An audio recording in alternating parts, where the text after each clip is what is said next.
Yes, we are live now. Hello friends, this is Himanshi and welcome to Let's Learn. तो discuss करेंगे EVS mega practice, आप इसको कह सकते हैं, यानी 51 के करीब 50 क्वेश्चंस हम अराउंड करने वाले हैं। और इसमें एनसीईआरटी है, पेडागोजी है, दोनों के मिक्स क्वेश्चंस हैं। कुछ क्वेश्चंस जो हमेशा पूछे जाते रहे हैं, चाहे वो एनसीईआरटी से हों, चाहे वो पेडागोजी से हों ईवीएस की, और पूछे जा सकते हैं नए ढंग से। पुराने क्वेश्चंस को कैसे पूछा जा सकता है, ये सारी बातें हम डिस्कस करेंगे। तो इसको आप एक टेस्ट की तरह ले लीजिए, चाहे एक फाइनल प्रैक्टिस की तरह ले लीजिए। प्रीवियस जो आपने सेशंस हैं ईवीएस के एनसीईआरटी के चैप्टर वाइज वो देखे होंगे। मैराथन सेशन को शुरू करेंगे 10 तारीख से, है ना। थोड़ा कुछ समस्याओं के कारण उसको किया है अभी डिले, तो 10th से, और बहुत ही फास्ट ट्रैक सेशंस वो रहेंगे, मतलब बहुत ही कम समय में ज़्यादा बात होगी। बाकी उससे पहले कि आप सारे मैराथन प्रीवियस ईयर के देख सकते हैं प्लेलिस्ट में जाकर के। तो स्टार्ट करें आज की क्लास। सभी गुड इवनिंग, नमस्कार, राम राम, सत श्री अकाल, अस्सलाम वालेकुम, what are you feel connected with. Hopefully आपकी वो बफरिंग वाला इशू भी अभी रिजॉल्व हो गया होगा। ऐसे ही अलग अलग सब्जेक्ट के मेगा प्रैक्टिस सेशंस करेंगे, और इसका जो पीडीएफ है तुरंत के तुरंत आपको, मतलब आज ही रात में मिल जाएगा टेलीग्राम चैनल पे, है ना। प्रीवियस पीडीएफ इस बार के थोड़े जो हैं वो डिले हो गए, यूट्यूब वाले तो अभी नहीं मिलने वाले, ठीक है। तो स्टार्ट करते हैं। टेलीग्राम चैनल आपको बताइए, let's learn squad, like share subscribe आप कर देंगे। मस्त तरीके से क्वेश्चंस करते हैं और एक अप्रोच बनती है ना। और साथ में आप पोल में जवाब भी देंगे। एक एक क्वेश्चन जो इंपॉर्टेंट टॉपिक्स हैं उनसे क्वेश्चंस को उठाया है, और उस हिसाब से हम लोग डिस्कस करने वाले हैं। इतने आप शेयर तो ज़रूर कर दीजिए, क्योंकि काफ़ी दिनों से सेशन जो है आपका प्रॉपर नहीं हो पाया है, जिसको अभी हम कंटिन्यू कर रहे हैं आज से, ठीक है जी। अब से और 20 तारीख तक दबा करके काम हम लोग करने वाले हैं। चलिए, बफरिंग अब नहीं होगी मेरे ख्याल में। अगर किसी को ऐसा लग रहा है तो मुझे नहीं लगता कि अभी बफरिंग होनी चाहिए। यहाँ से सब ओके है, फिर भी अगर ऐसा कुछ होगा तो देखेंगे। फर्स्ट क्वेश्चन आपके सामने है। बफरिंग थोड़ी तो है यार, सही बोल रहे हो आप लोग। देखिए, अगर हम बात करें फर्स्ट क्वेश्चन की, तो क्वेश्चन क्या पूछा है? क्वेश्चन ने पूछा है, select from the following the responsibilities which are assigned to a group leader in mountaineering.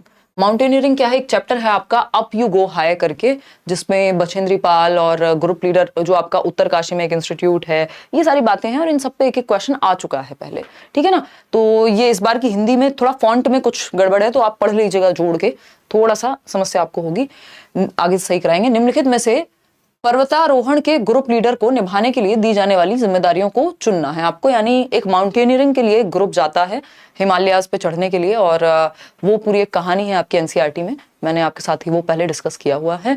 देखिएगा, पहला ऑप्शन है help others in carrying there bags, यानी दूसरों को, बाकी सदस्यों को, जो ग्रुप के मेंबर हैं, उनको उनके बैग्स कैरी करने में मदद करना एक ग्रुप लीडर की जिम्मेदारी है। चलिए ठीक है। फिर आते हैं keep yourself at the front and let the group follow you, यानी खुद को फ्रंट में रखना और ग्रुप को फॉलो करने देना। यहां पे ये गड़बड़ हो गई, क्योंकि जो ग्रुप लीडर है वो बैक एंड पर रहेगा, ना कि फ्रंट पे, ताकि ये पता लगे कि किसी को कोई दिक्कत है, कोई पीछे रह गया तो वो रह ही ना जाए, है ना।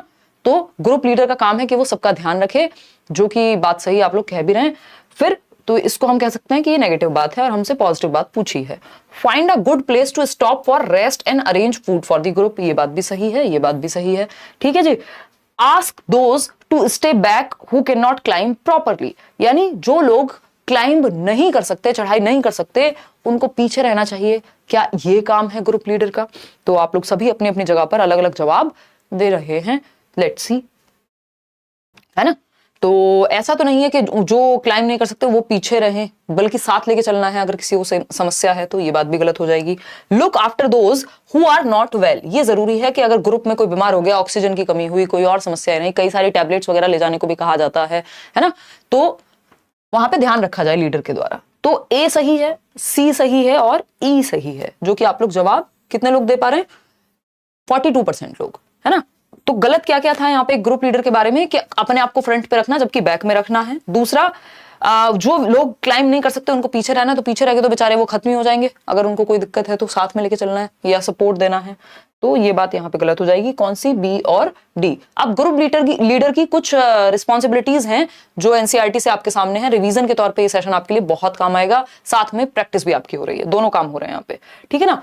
तो अगर हम बात करें, ये बछेंद्री पाल हैं, और माउंट एवरेस्ट पे चढ़ने की जो पूरी कहानी है वो हमने यहाँ डिस्कस की हुई है। एक क्वेश्चन जो है प्रीवियसली पूछा जा चुका है पेपर में, कि mountaineering camp Nehru institute of mountaineering कहाँ स्थित है, तो हमें पता होना चाहिए उत्तरकाशी में, यानी उत्तराखंड में अगर हम कहें तो। इसके अलावा एक नंबर का क्वेश्चन तो ये है direct, Bachendri Pal mount Everest पे चढ़ने की कहानी है इनकी, वो है एक क्वेश्चन, ठीक है। तो हर चीज इंपॉर्टेंट है, हर चीज इंपॉर्टेंट है। अगर हम बात करें फर्स्ट पॉइंट की, तो help others in carrying there bags, यानी दूसरों को, जो ग्रुप लीडर है, भाई लीडर किसको कहेंगे, जो नेतृत्व करता है, जो नेता है वहां पर, वो हेड है, या जो वो दूसरों को बैग्स कैरी करने में मदद करेगा, क्योंकि भारी भारी बैग्स होते हैं, बहुत सारी चीजें हैं। Let the group go ahead and keep to the last, पहले नहीं रहना, ऐसे ही एक ऑप्शन चिपका देता है और हम कंफ्यूज हो जाते हैं। वहां पे क्या लिखा हुआ था, फ्रंट में रहना, जबकि लीडर को फ्रंट में नहीं रहना, पीछे रहना है, ग्रुप को आगे बढ़ने देना है। सेकंड पॉइंट ये हो गया। Help those who can not climb properly, जो लोग चढ़ने में जिनको दिक्कत हो रही है उनको मदद करना, ऐसा नहीं उनको पीछे छोड़ देना, जो कि एक ऑप्शन गलत था उसमें। Find a good place to stop and rest, एक सही जगह ढूंढ करके रेस्ट करने के लिए एक जगह ढूंढना। Look after those who are not well, जो लोग ठीक महसूस नहीं कर रहे हैं, किसी भी कारणवश चढ़ने की वजह से, ऑक्सीजन की कमी की वजह से, कोई और चोट लग गई तो उनका ध्यान रखना। Arrange for food for the group, group के लिए फूड का अरेंजमेंट। और एक और चीज है कि अगर गलती किसी और से हो रही है तब भी उस गलती की जिम्मेदारी खुद लेना, ये लीडर की क्या हुई, एक रिस्पॉन्सिबिलिटी हुई। ये एनसीईआरटी में प्रॉपर्ली मेंशन्ड है ना। आपको नोट्स भी दिए हुए हैं, अगर आपने थोड़ा सा देखे होंगे वो पांचों सब्जेक्ट में, उसमें भी मेंशन्ड होगा। ठीक है, तो ये एक बात हो गई। बछेंद्री पाल पे भी हम बात कर चुके हैं। इसके अलावा कुछ चीजें चाहिए होती हैं जो लोग जाते हैं माउंटेनियरिंग पे या पर्वतारोहण पे, तो ये सारी चीजें उनके पास होती हैं, जैसे कंपास हो गया ताकि दिशा का ज्ञान हो सके, हेलमेट हुआ, ग्लव्स हुए, रोप है, फुटवियर है ना, डिफेंडर है, कहीं भी टांग करके चढ़ जाए, आइस एक्सेस है, टेंट, हार्नेस, स्लीपिंग बैग, ये सारी चीजें हैं। अगर ये आपको ऑप्शन में दिख जाए, ये चीजें किसके बारे में बता रही हैं, दर्शा रही हैं, तो आपको पता होना चाहिए माउंटेनियरिंग यानी पर्वतारोहण के बारे में बता रही हैं। विश्व की 5वीं महिला बनी बिल्कुल बछेंद्री पाल, और भारत में पहली महिला माउंट एवरेस्ट पे चढ़ने वाली, 1984 की बात है, बिल्कुल सही आप लोग लिख रहे हैं यहाँ पे। चलिए आगे बढ़ते हैं। अब हमने जो भी पढ़ा है उसको टेस्ट की फॉर्म में और प्लस रिवीजन सारा एक साथ याद आनी चाहिए, चीजें पेपर में ज्यादा समय हमारे पास नहीं है।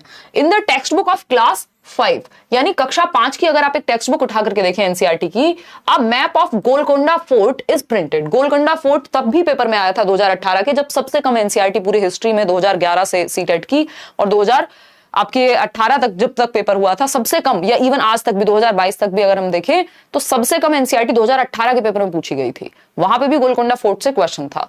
तो ये थोड़ा सा देख लेते हैं कि गोलकोंडा फोर्ट की अगर हम बात करें तो the scale of the map is printed on right bottom of the map which is given below.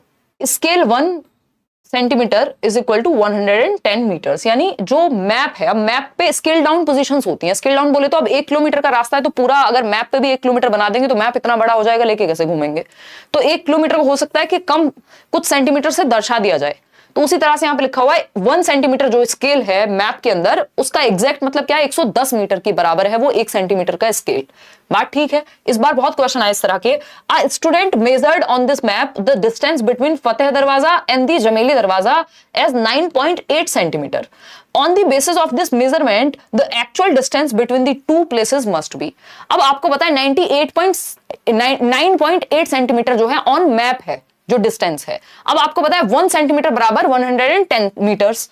तो हमें सिंपल क्या करना पड़ेगा अब यहाँ, क्योंकि 1 सेंटीमीटर में हम यहाँ पे बात कर रहे थे 110 मीटर की, तो 110 मीटर से हमें गुणा करनी पड़ेगी। ठीक है जी, गुणा करेंगे हमारे पास एक संख्या आ जाएगी ये। अब क्योंकि हमको क्या करना है, 1000 से फिर डिवाइड भी करेंगे, क्यों, क्योंकि किलोमीटर में चाहिए, है ना। जो आंसर है हमको किलोमीटर में चाहिए यहाँ, तो 1.078 सी ऑप्शन बिल्कुल सही आप लोग दे रहे हैं। तो ये थोड़ा सा मैथ्स इसमें काम आ जाता है, क्योंकि डायरेक्शन के भी क्वेश्चन आते हैं, मतलब कुछ क्वेश्चन ऐसे आएंगे जहां पे कैलकुलेशन आपकी लगेगी, तो बेटर है कि हम पहले से प्रिपेयर्ड हो। क्वेश्चन नंबर 3 देखिएगा एक बार, क्या कहता है क्वेश्चन नंबर 3। एनसीईआरटी के भी बहुत सारे जो टॉपिक्स हैं सब इंक्लूड किए, क्योंकि 50 क्वेश्चन में अच्छे खासी संख्या में जो है अलग अलग तरह के क्वेश्चंस आपके सामने हैं, जिसमें पेडागोजी भी इंक्लूडेड है। हम पहले कुछ क्वेश्चंस करेंगे एनसीईआरटी के, फिर हम कुछ पेडागोजी के, फिर से हम एनसीईआरटी के अच्छे क्वेश्चंस करेंगे, जिसमें प्लांट से लेकर के जरूरी चीजें हैं। Select the correct statement from the following, सही स्टेटमेंट को चूज करना है भाई। फर्स्ट ऑप्शन है Goa and Puducherry both are on the Arabian Sea coast, यानी गोवा और पुदुचेरी दोनों जो हैं अरब सागर। अब आपको पता है इंडिया की अगर हम बात करें मैप की, तो ए आई बी से आपको याद करवाया है। एक तरफ है, अगर हम वेस्ट की बात करें तो अरेबियन सी, अगर हम साउथ की या नीचे बात करें तो क्या हो गया, इंडियन ओशियन, और आपका ईस्ट में क्या है, बे ऑफ बंगाल। बात ठीक है। तो ए आई बी हम ऐसे लेकर के चलते हैं ताकि हमें याद करने में थोड़ी आसानी हो जाए। इधर अरेबियन सी, नीचे इंडियन ओशियन, और आपका बे ऑफ बंगाल ईस्ट में। ठीक। अब पूछा है कि जो गोवा है और पुदुचेरी है, दोनों क्या है, अरेबियन सी कोस्ट पे हैं। गोवा इधर है, पुदुचेरी उधर है ईस्ट में, तो बताएं क्या करें। तो ये तो गलत हो जाएगा, क्योंकि गोवा का समझ आता है कि अरेबियन सी के तट पे होगा, लेकिन पुदुचेरी आपका इधर पड़ेगा बे ऑफ बंगाल की तरफ, ठीक है ना। तो ये एक बेसिक बात हो गई। अगर हम बात करें Goa and Puducherry both are on the coast of Bay of Bengal, ये भी कहना गलत होगा क्योंकि गोवा आपका अरेबियन सी के तट पे आ जाएगा। Goa is on the coast of Bay of Bengal, Goa Bay of Bengal की तरफ, बंगाल की खाड़ी की तरफ कैसे जाएगा भाई, गोवा तो इधर है अरेबियन सी की, अरब सागर की तरफ, तो ये भी गड़बड़। Puducherry is on the coast of Bay of Bengal whereas Goa is on the Arabian Sea coast, ये बात एकदम सही है। तो मैप को भी थोड़ा सा स्टडी हमें कर लेना चाहिए, मैप लगा करके। मैप के जितने भी क्वेश्चंस हैं, कुछ क्वेश्चंस मैंने भी कराए हुए हैं और कुछ आपको एक बार वो मैप देख करके भी आइडिया लगता है। तो पुदुचेरी जो है बंगाल की खाड़ी के तट पर है और जबकि गोवा जो है अरब सागर के तट पर है। तो ये एक बेसिक सी चीज है जो दिमाग में हमारे, मैप अगर हमने एक फोन के वॉलपेपर से लेकर के या दीवार पे कहीं लगाया होगा तो बार बार देखने से इतना आइडिया लग जाता है कि कई बार ऐसे पूछा हुआ है कि भाई आप ये बता दीजिए कि उत्तराखंड के नेबरिंग स्टेट, तो आपको पता है पंजाब है, हिमाचल प्रदेश है, ऊपर बाकी स्टेट्स हैं, है ना। तो अगर हम बात कर रहे थे यहाँ पे अरेबियन सी की, तो गोवा के बारे में पूछा था। इसको थोड़ा सा बड़ा करेंगे, जूम करके देखें अगर, तो यही बात हम अभी कर रहे थे कि AIB अगर हम देखेंगे तो AIB का एक हिसाब हमने बनाया हुआ है। छोटा करेंगे थोड़ा, देखिए। तो अगर हम बात करें यहां अरेबियन सी की यानी अरब सागर वेस्ट की तरफ आ गया, है ना। गोवा यहां है, ये हमें आइडिया है, कर्नाटका है उसके बगल में, फिर केरला है, ये सब क्या है आपके नेबरिंग स्टेट्स हो गए। तमिलनाडु के नेबरिंग स्टेट पूछा हुआ कई बार, तो आपको पता है केरला होगा भाई, इधर आंध्र प्रदेश होगा, कर्नाटका होगा, ठीक। नीचे क्या है, इंडियन ओशियन, ठीक। और इधर आपका ईस्ट में हो गया बे ऑफ बंगाल, ठीक। तो ये हमें थोड़ा सा ध्यान रखना है। पुदुचेरी यहां है जो कि बे ऑफ बंगाल की तरफ हो गया, गोवा आपका है ही अरेबियन सी के तट पर। तो बेसिक बातें। अब गुजरात है हमें पता है, तो भाई अरेबियन सी के तट पर है, महाराष्ट्र हुआ, तो ये सब हमें थोड़ा सा ध्यान यहां रखना है। चलिए खैर आगे बढ़ते हैं नेक्स्ट क्वेश्चन की तरफ। नेक्स्ट क्वेश्चन क्या है, क्वेश्चन नंबर 4। क्वेश्चन नंबर 4 देखिएगा, एकदम जिसने भी CDP पढ़ी है वो आंख बंद करके इस सवाल का जवाब दे सकता है। Identify the common misconception regarding the gender issues, यानी जो लिंग संबंधी विषय हैं उनसे संबंधित गलत अवधारणा कौन सी है, जो लोगों में बहुत ही गलत अवधारणा फैली हुई है, किस चीज को लेकर के, जेंडर इश्यूज को लेकर। कि जब भी हम जेंडर इश्यूज की या लिंग मुद्दों की बात कर रहे हैं, लिंग से जुड़े हुए, तो उसमें सी ऑप्शन 61% लोग सही जवाब दे रहे हैं। It is a social construct, एकदम से खराब जवाब है। ये नहीं पूछा, यहां पे ये पूछा मिसकॉन्सेप्शन क्या है जेंडर इश्यूज के बारे में। मिसकॉन्सेप्शन कि जब हम जेंडर के मुद्दों पे बात करते हैं तो एक भ्रांति जाती है कि ये शायद महिलाओं के बारे में बात हो रही है। जेंडर का मसला ही आज की डेट में ज्यादातर लोग ये सोच लेते हैं अरे फेमिनिस्ट हो रहे हैं ये तो, है ना, या फेमिनिज्म की बात हो रही है कहीं ना कहीं, जबकि जेंडर का मसला अगर देखा जाए दोनों के लिए ही है, मेल के लिए भी है, फीमेल के लिए भी। अगर बायस हो रहा है, अगर लड़कों के साथ गलत हो रहा है वो भी गलत है, और लड़कियों के साथ हो रहा है तो वो तो है ही गलत, क्योंकि वो पहले से चला आ रहा है, स्टीरियोटाइप है। तो इसलिए इजी है ये मान लेना कि जेंडर इश्यूज की बात हो रही है तो सिर्फ लड़कियों के हक की बात हो रही है। तो ये मिसकॉन्सेप्शन है सबसे बड़ा, ठीक है ना। तो it is not related to the sex of the person, नहीं ये तो कोई पॉइंट है ही नहीं। It is related to women's issues, ये एक बहुत बड़ा मिसकॉन्सेप्शन है और इसमें आप लोग फंस गए हैं, है ना, कि यह महिलाओं के विषयों से संबंधित है। जेंडर इश्यूज की जब हम लिंग से संबंधित लैंगिक मुद्दों की बात करते हैं तो हम सोचते हैं सिर्फ महिलाओं के बारे में बात हो रही है, उनके ही हक की लड़ाई है। जबकि अगर किसी मेल के साथ गलत हो रहा है वो भी जेंडर इश्यूज के अंदर आएगा, और फीमेल के साथ हो रहा है वो भी जेंडर इश्यूज के अंदर आएगा, ठीक है ना। जेंडर एक सोशल कंस्ट्रक्ट है, वो बात सही है, लेकिन बात हो रही है मिसकॉन्सेप्शन। क्वेश्चन तो पढ़ लो ठीक से पूरा, है अक्कड़ बक्कड़ बम्बे वो कुछ भी पूछे लगाएंगे ए ही, है ना। ये नहीं करना कि मिसकॉन्सेप्शन जेंडर इश्यूज के बारे में गलत अवधारणा क्या है, तो ये है गलत अवधारणा कि ये महिलाओं के ही मुद्दों से संबंधित है। तो क्वेश्चन को अगर हमने पढ़ के नहीं समझा तो हम पेपर में गलती 100% करके आएंगे, क्योंकि हमने रट्टे लगा लिए हैं और वो गड़बड़ हो जाएगा। It is dynamic in nature, ये मिसकॉन्सेप्शन नहीं है। ये तो अच्छी बात है भाई, समय के साथ महिलाओं का और पुरुषों का रोल बदलता है समाज में, जो कि बदलना भी चाहिए क्योंकि समाज भी बदलता है, ठीक है ना। तो B option is the right answer. Question number 5 देखिएगा, क्वेश्चन नंबर 5 देखिएगा। मैंने आपको थोड़ा सा लालच दिया कि CDP पढ़ी होगी तो आंख बंद करके जवाब दे दोगे, आप दिल पे ले गए और आपने सबने जो है एक ही जवाब दे दिया कि जेंडर तो सोशल कंस्ट्रक्ट होता है, पूछा कुछ भी हो हम तो जवाब एक ही देंगे, है ना। Amongst the following which group of states of India have oil fields, यानी कौन से इंडियन स्टेट्स हैं जहां पे ऑयल फील्ड्स मिलेंगे, यानी भारत निम्नलिखित में से भारत के राज्यों के किस समूह में तेल कोष जो है वहां पे अवेलेबल हैं, ये कह सकते हैं। बफरिंग की बात मत करो यार, दिल टूट जाता है, बहुत ही गंदे वाला। बफरिंग की वजह से कई दिन खराब हुए हमारे, है ना, और सारी दुनिया के जो भी तामझाम हो सकते हैं वो सब कर लिए हैं, तब जाके चल पा रहा है सेशन। बताइए एक बार। ए ऑप्शन कह रहे हैं 55% लोग, असम, गुजरात, महाराष्ट्र एंड आंध्र प्रदेश। और किसी के मन में कोई जवाब? बिल्कुल। तो ऑयल फील्ड्स की अगर हम बात करें तो हम कहेंगे भाई ये थोड़ा सा out of the box question है जो एनसीईआरटी आपकी नहीं देती है ना। बाकी जो तटीय क्षेत्र हैं, अगर हम गुजरात की बात करें, महाराष्ट्र की बात करें, आंध्र प्रदेश की बात करें, तो यहाँ तो संभावना बढ़ ही जाती है ऑयल फील्ड्स की। तो ये ऑप्शन ही सही है, ये एकदम फैक्चुअल क्वेश्चन है, इसको 1 नंबर में मन किया तो पूछा जा सकता है, नहीं किया तो नहीं भी पूछेंगे, कोई जरूरी तो है नहीं। क्वेश्चन नंबर 6 देखिए, क्योंकि कुछ क्वेश्चन ऐसे हैं जो आते ही हैं, इस तरह के क्वेश्चन ऐसे हैं तुक्के की बात है, आया आया नहीं आया, तो इनके लिए भी हमें तैयार रहना है। क्वेश्चन नंबर 6 देखिएगा, कंसिडर द फॉलोइंग स्टेटमेंट्स और descriptions regarding the housing patterns. अब हाउसिंग का क्वेश्चन आना ही आना है, एक क्वेश्चन तो कम से कम आएगा।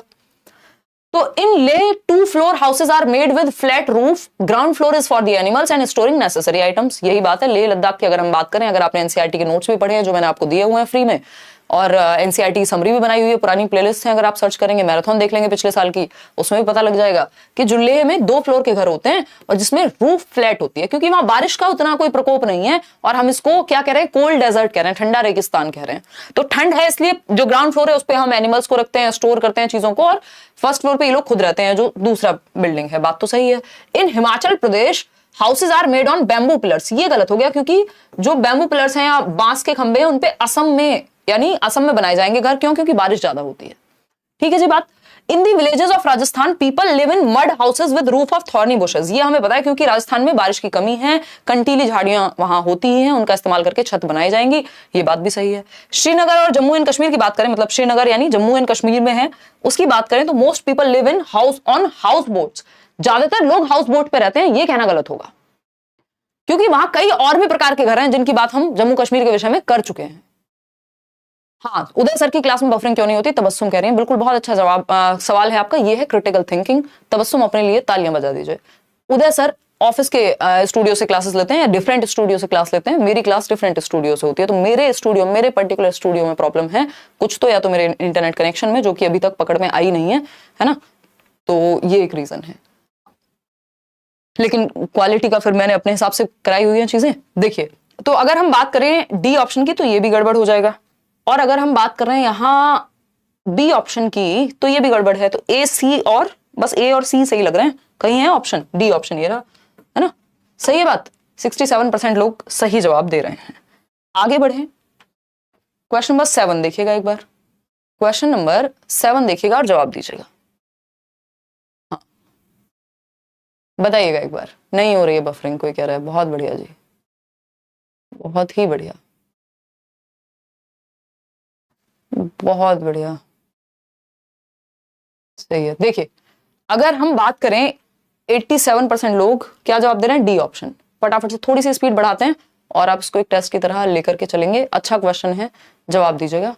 कल हम 9 बजे मिल रहे हैं, है ना, और 10 तारीख को मैराथन है आपका सीडीपी का, लिमिटेड समय में काम की चीजें बिल्कुल। The first Indian women to win a medal in weight lifting at the 2000 summer Olympics is, यानी ग्रीष्म ओलंपिक 2000 में पहली महिला जिन्होंने मेडल जीता वेट लिफ्टिंग में देश के लिए, कौन सी है? बछेंद्री पाल है? नहीं, ये तो माउंट एवरेस्ट पे चढ़ने वाली बात है, जब पहली महिला माउंट एवरेस्ट पे चढ़ने की बात होगी और वर्ल्ड में 5th की बात होगी तब हम कहेंगे, है ना, तिरंगा लहराया और वो सारी चीजें, कुछ मिनट्स वहां पे सुनीता विलियम्स की हम स्पेस में बात करेंगे। लेकिन कर्णम मल्लेश्वरी वेट लिफ्टर हैं, भार उत्तोलक हैं कर्णम मल्लेश्वरी, बहुत ही प्यार है कर्णम मल्लेश्वरी से। किसको? सीटेट के एग्जाम को, सीबीएसई को आपके बहुत क्वेश्चंस आते हैं। 130 किलोग्राम तक वजन उठा लेती हैं, 12 साल की उम्र से शुरू कर दिया था, आंध्र प्रदेश से हैं, इनकी बहनें भी जो हैं वो यही प्रैक्टिस करती हैं। इनके बारे में थोड़ी बातें हैं जो मैं आपको यहाँ दिखा देना चाहूंगी। भाई ये है हमारे सामने कर्णम मल्लेश्वरी जी। और अगर हम बात करें एनसीईआरटी में क्या बात हुई है, she lives in Andhra Pradesh, ये एनसीईआरटी में जो बात हुई है उसकी बात करें। ऐसा भी हो सकता है आंध्र प्रदेश ऑप्शन में ना आए और तेलंगाना आ जाए, तो तेलंगाना आए तब भी आंसर आप तेलंगाना मार्क कर सकते हैं। अगर ऑप्शन में आंध्र प्रदेश नहीं है, दोनों में से कोई एक ही देगा, आपसे पंगे उसको नहीं लेना है, क्योंकि जो प्रीवियस एनसीईआरटी है उनमें आंध्र प्रदेश लिखा हुआ है, जो रिसेंट है उसमें तेलंगाना भी कर दिया गया है। ठीक है जी, तो ये एक बात हुई। Her father is a police constable, मतलब रहे होंगे, अब तो रिटायर हो गए, हो ही गए होंगे, इतने साल पहले लिखा गया होगा। Malleswari started lifting weights when she was 12 years old, जब वो 12 साल की उम्र की थी तब से वो भार उत्तोलन या उन्होंने वेट लिफ्ट करना शुरू कर दिया था। Now she can lift a weight of 130 kilograms, 130 kilogram तक की कैटेगरी में वो मतलब वेट उठा सकते हैं 130 किलोग्राम तक का। कई लोग तो ऐसे होंगे कहेंगे हम तो 30 किलो नहीं उठा पाते हैं, है ना। देखिएगा एक बार अब, और ये जेंडर स्टीरियोटाइपिंग के अगेंस्ट, जेंडर बायसनेस को खत्म करने वाला एक टॉपिक है। कि जो लोग ये कहते हैं, अगर कुछ बच्चों के दिमाग में ये भर गया है आसपास की सोसाइटी को देख करके कि फीमेल्स तो कमजोर होती हैं, तो कर्णम मल्लेश्वरी आपकी बुक में इसीलिए डाला गया है इस तरह के चैप्टर्स, जहां पे महिलाओं और पुरुषों के रोल ऐसा नहीं है कि फिक्स्ड हैं कि भाई महिलाएं भी जो है भार उठा सकती हैं या इस चीज में वो भी स्पेस में जा सकती हैं, वो भी माउंट एवरेस्ट चढ़ सकती हैं, और पुरुष भी घर में खाना बना सकते हैं, व्हाटएवर, है ना। तो ये जेंडर बायस को खत्म करने के लिए चैप्टर्स डाले गए हैं। Karnam has won 29 medals in international events. पता नहीं कितनी बार क्वेश्चन आया है कि कितने मेडल जीते हैं, कोई एक स्टेटमेंट है जो गलत दे देगा और उसमें आप फंस जाएंगे, बहुत ही प्यार से चिपका देगा कि नहीं 29 नहीं 28 मेडल जीते हैं, और आपको लगेगा हाँ जीते तो हैं ही।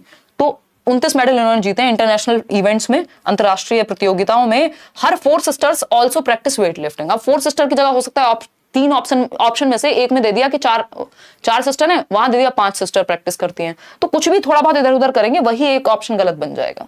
और हम ऐसे टॉपिक्स में ओवर कॉन्फिडेंट रहते हैं, हमें रहता है हमें तो पता ही है, तो वो डिटेल्स बार बार रिवाइज करना बहुत जरूरी है। क्वेश्चन नंबर 8 देखिएगा, consider the following statement about bronze. तो ब्रॉन्ज के बारे में बात हो रही है, जो कि एक धातु है, कांसा।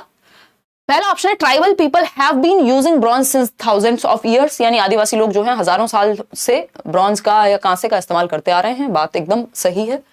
दूसरा ऑप्शन है the colour of bronze is shining yellow.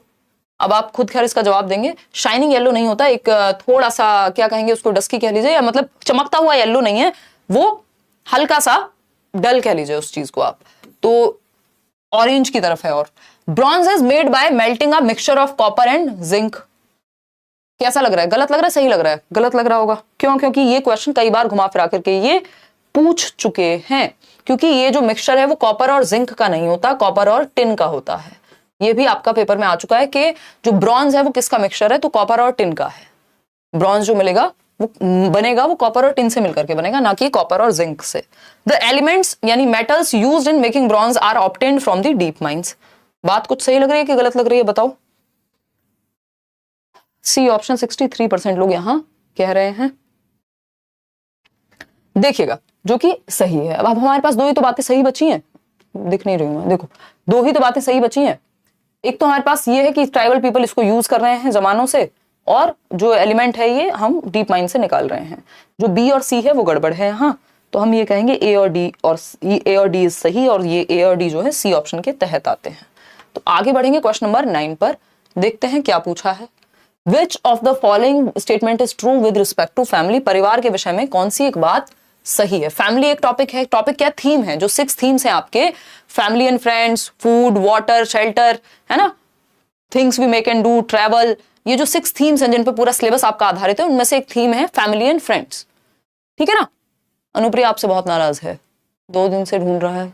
अच्छा चलो कोई नहीं यार, कमेंट नहीं पढ़ूंगी, फटाफट से आओ, क्वेश्चंस काफी सारे हैं, अभी हम 9 क्वेश्चन ही कर पाए। परिवार के संदर्भ में निम्नलिखित में से कौन सा कथन सत्य है? Family must consist of only biological related persons. तो जो लोग अडॉप्ट कर रहे हैं क्या वो उनका परिवार नहीं है? जो लोग जीवन भर साथ बिता दे रहे हैं वो परिवार नहीं कहलाएगा, तो सिर्फ बायोलॉजिकली ही कंसिस्ट करेंगे फैमिली, ये कहना गलत होगा। Adopted children can not be called family members, तो ये तो वो वाली बात हो गई, वो रानी लक्ष्मीबाई के बारे में जो विषय में उस समय पे बात थी कि भाई दत्तक पुत्र हैं तो ये पुत्र ही नहीं कहलाएंगे, फैमिली नहीं बनेंगी, तो खराब हो गई बात। सी ऑप्शन है children living with only one parent can not be called a family, यानी किसी एक पेरेंट की डेथ हो गई, माता या पिता में से किसी एक की, तो बच्चा अगर एक सिंगल मतलब पेरेंट के साथ रह रहा है तो वो फैमिली नहीं कहलाएंगे दोनों। क्यों नहीं कहलाएंगे भाई, है ना? An ideal family can mean different things to different people, ये बात एकदम यहां सही हो गई कि एक आदर्श परिवार का विभिन्न व्यक्तियों के लिए विभिन्न अर्थ हो सकते हैं। किसी के लिए न्यूक्लियर फैमिली जहां बच्चा माँ बाप साथ में रह रहे हैं, किसी के लिए जहां दादा दादी चाचा चाची ताऊ ताई वॉटेवर एक बड़ा जो परिवार है कंबाइंड, जिसको हम क्या कह रहे हैं न्यूक्लियर। और दूसरी फैमिली कौन सी होती है आप ही लोग लिख दो, कोई बात नहीं, सोचो इतना कॉमन टॉपिक है, दिमाग ठीक से काम कर नहीं रहा, कोई बात नहीं, मतलब आप समझ गए कि जॉइंट फैमिली, राइट। तो जॉइंट फैमिली, न्यूक्लियर फैमिली, किसी के लिए वो आदर्श हो सकती है कि नहीं भाई जॉइंट फैमिली होती है फैमिली, तो किसी के लिए हो सकता है नहीं न्यूक्लियर फैमिली है, किसी के लिए हो सकता है यार ये मेरे 2 दोस्त हैं यही मेरा परिवार है आज से। तो ये आइडियल जो डेफिनेशन है फैमिली की वो सबके लिए अलग हो सकती है, संयुक्त परिवार, राइट। तो सिंपल बात हो गई, तो D option is the right answer over here, कि आप किसको परिवार मान रहे हैं, किस तरह से आदर्श रूप किसके लिए क्या है, वो डिफरेंट लोगों के लिए डिफरेंट हो सकता है। क्वेश्चन नंबर 10 देखिएगा, क्वेश्चन नंबर 10 देखिए क्या पूछा है। Seasonal movement of people in search of new pastures is called, यानी नए काम की तलाश में लोगों का मौसमी आवागमन क्या कहलाता है। यानी मौसमी आवागमन मतलब मौसम चेंज हुआ, यहां सर्दी है तो गर्मी की तरफ चले गए, कहीं गर्मी है तो गर्मियों में कहीं सर्दी की तरफ चले जाते हैं। पक्षी भी करते हैं ये सब, और लोग भी करते हैं, इंसान भी करते हैं कि भाई जब बहुत ज्यादा बर्फ पड़ रही है किसी एक एरिया में तो थोड़े मैदानी इलाकों में आ जाएंगे, वहां कुछ काम ढूंढेंगे। और जब मैदानी इलाकों में जो है काम कम है या फिर वहां बर्फ का समय जा चुका है और वहां कोई रोजगार है कुछ है तो वहां चले जाएंगे वापस। तो इसको हम बिल्कुल, आप लोग सही जवाब दे रहे हैं, ट्रांसह्यूमेंस कहते हैं, यानी ऋतु प्रवास कहेंगे, क्योंकि ये डिस्प्लेसमेंट नहीं है। डिस्प्लेसमेंट कब है? जब आपकी इच्छा के विरुद्ध आप जहां रह रहे हैं वहां से आपको हटा करके किसी ने भी कहा कि भाई यहां से निकलो, तुम ये 2-4 रुपए हैं ये रखो, या जो भी करना है ये जगह आपको छोड़नी पड़ेगी। डिस्प्ले, वो मूवीज में देखा होगा ना आपने कि यहाँ हॉस्पिटल था पहले, या कुछ लोग रहते थे, ओल्ड एज होम था और किसी बिल्डर का मन किया कि नहीं यहाँ तो मॉल बनेगा, फिर उसके लिए लड़ाई हो रही है, तो वो डिस्प्लेसमेंट है कि लोग चाहते नहीं है बट उनको उस जगह से हटाया जा रहा है। तो वो वैसी बात तो नहीं है, यहाँ तो इच्छा से जा रहे हैं लोग। माइग्रेशन का ही एक तरह से प्रकार है डिस्प्लेसमेंट। माइग्रेट तो करते ही है ना डिस्प्लेसमेंट में भी, कि आप एक जगह से दूसरी जगह पे जा रहे हैं, वो माइग्रेशन है। नोमैड्स होते हैं खाना बदोश, कहीं रुकते ही नहीं, उनका ना कोई घर है ना ठिकाना, कहीं भी कभी भी रहना शुरू। तो ये ट्रांसह्यूमेंस है क्योंकि ऋतु के हिसाब से यहाँ पे प्रवास है। आगे बढ़ेंगे, क्वेश्चन ये आया हुआ क्वेश्चन है, क्वेश्चन में 11 देखिएगा, आसान सा सवाल है। सॉल्व द फॉलोइंग रिडल, एक पहेली है जो सॉल्व करनी है। क्या कह रहे हो, बहुत पहेलियां सुलझाई हैं आपने। My claws are pink, feathers grey, गुटर गू I go on all day, in house I make my home, just tell how I am known. मतलब क्या है, कोई एक पक्षी है जो कह रहा है कि भाई रंग सलेटी पंजे गुलाबी, गुटर गू करता हूं, दिन भर शोर मचाता हूं, घरों में अपना घर बनाता हूं, बोलो क्या कहलाता हूं। क्या है गुटर गू कौन करता है, ये तो आपको पता ही है ना बचपन से ही। कोयल गुटर गू करती है, कौन से स्कूल में पढ़ रहे हो सरकार, ये स्कूल के पीछे लंच ले जाके है? नहीं, पिजन, एग्जैक्टली सही जवाब दे रहे हो आप लोग, ये तो सभी ने सही जवाब दिया इसका, ठीक है ना। 89%, 11% लोग हैं पता नहीं कहां से आते हैं ये लोग हैं। ये डव नहीं है, कोयल नहीं है, कोयल की तो अलग ही है, आपको बताइए, बारबेट भी नहीं है, पिजन है ये, यानी कबूतर है। आपकी बालकनी में अगर कबूतर नहीं है, मतलब अगर आपने इसका सही जवाब नहीं दिया, इसका मतलब आपके घर में घोंसला नहीं बना है अभी तक। क्वेश्चन नंबर 12 देखिएगा, consider the following statements about Honey बीज एंड बी हाइव्स, यानी मधुमक्खियों और उनके छत्तों के विषय में निम्नलिखित कथनों पर विचार कीजिए। मधुमक्खी चैप्टर है एक, वो अमृता वाला, और पूछा जाता है बहुत बार, मधुमक्खियों पे क्वेश्चन आया है, और बी हाइव जो मधुमक्खियों का छत्ता है उसके ऊपर। तो अगर हम बात करें, there are only a few male honey bees in a bee hive, यानी किसी शहद के छत्ते में केवल कुछ ही नर मधुमक्खियां होती हैं, जो कि एकदम सही है, आपके एनसीईआरटी में मेंशन्ड है कि जो मेल बीज हैं या मेल हनी बीज हैं वो बहुत कम होती हैं, जो ज्यादा रोल है वो फीमेल बीज का ही है, एक किसमें, बी हाइव में, यानी मधुमक्खी के छत्ते में। बात सही है, ट्रू है ये। A beehive has only one queen bee that lays egg। भाई क्वीन बी उसको इसीलिए कह रहे हैं क्योंकि वो एग ले करने का काम करती है और एक ही क्वीन बी होगी, बाकी सारी वर्कर बीज होती हैं, और उसमें भी जो है मेजॉरिटी जो है फीमेल बीज हैं। Male bees are very important for making hives, नहीं, मेल बीज का कोई खास रोल है नहीं बी हाइव में अगर हम देखें तो। फिर आता है D option, male bees fly around flowers in search of nectar and the female bees collect nectar from the flowers for honey. क्या कहना चाहेंगे, अब आपके पास कितनी चॉइसेस हैं?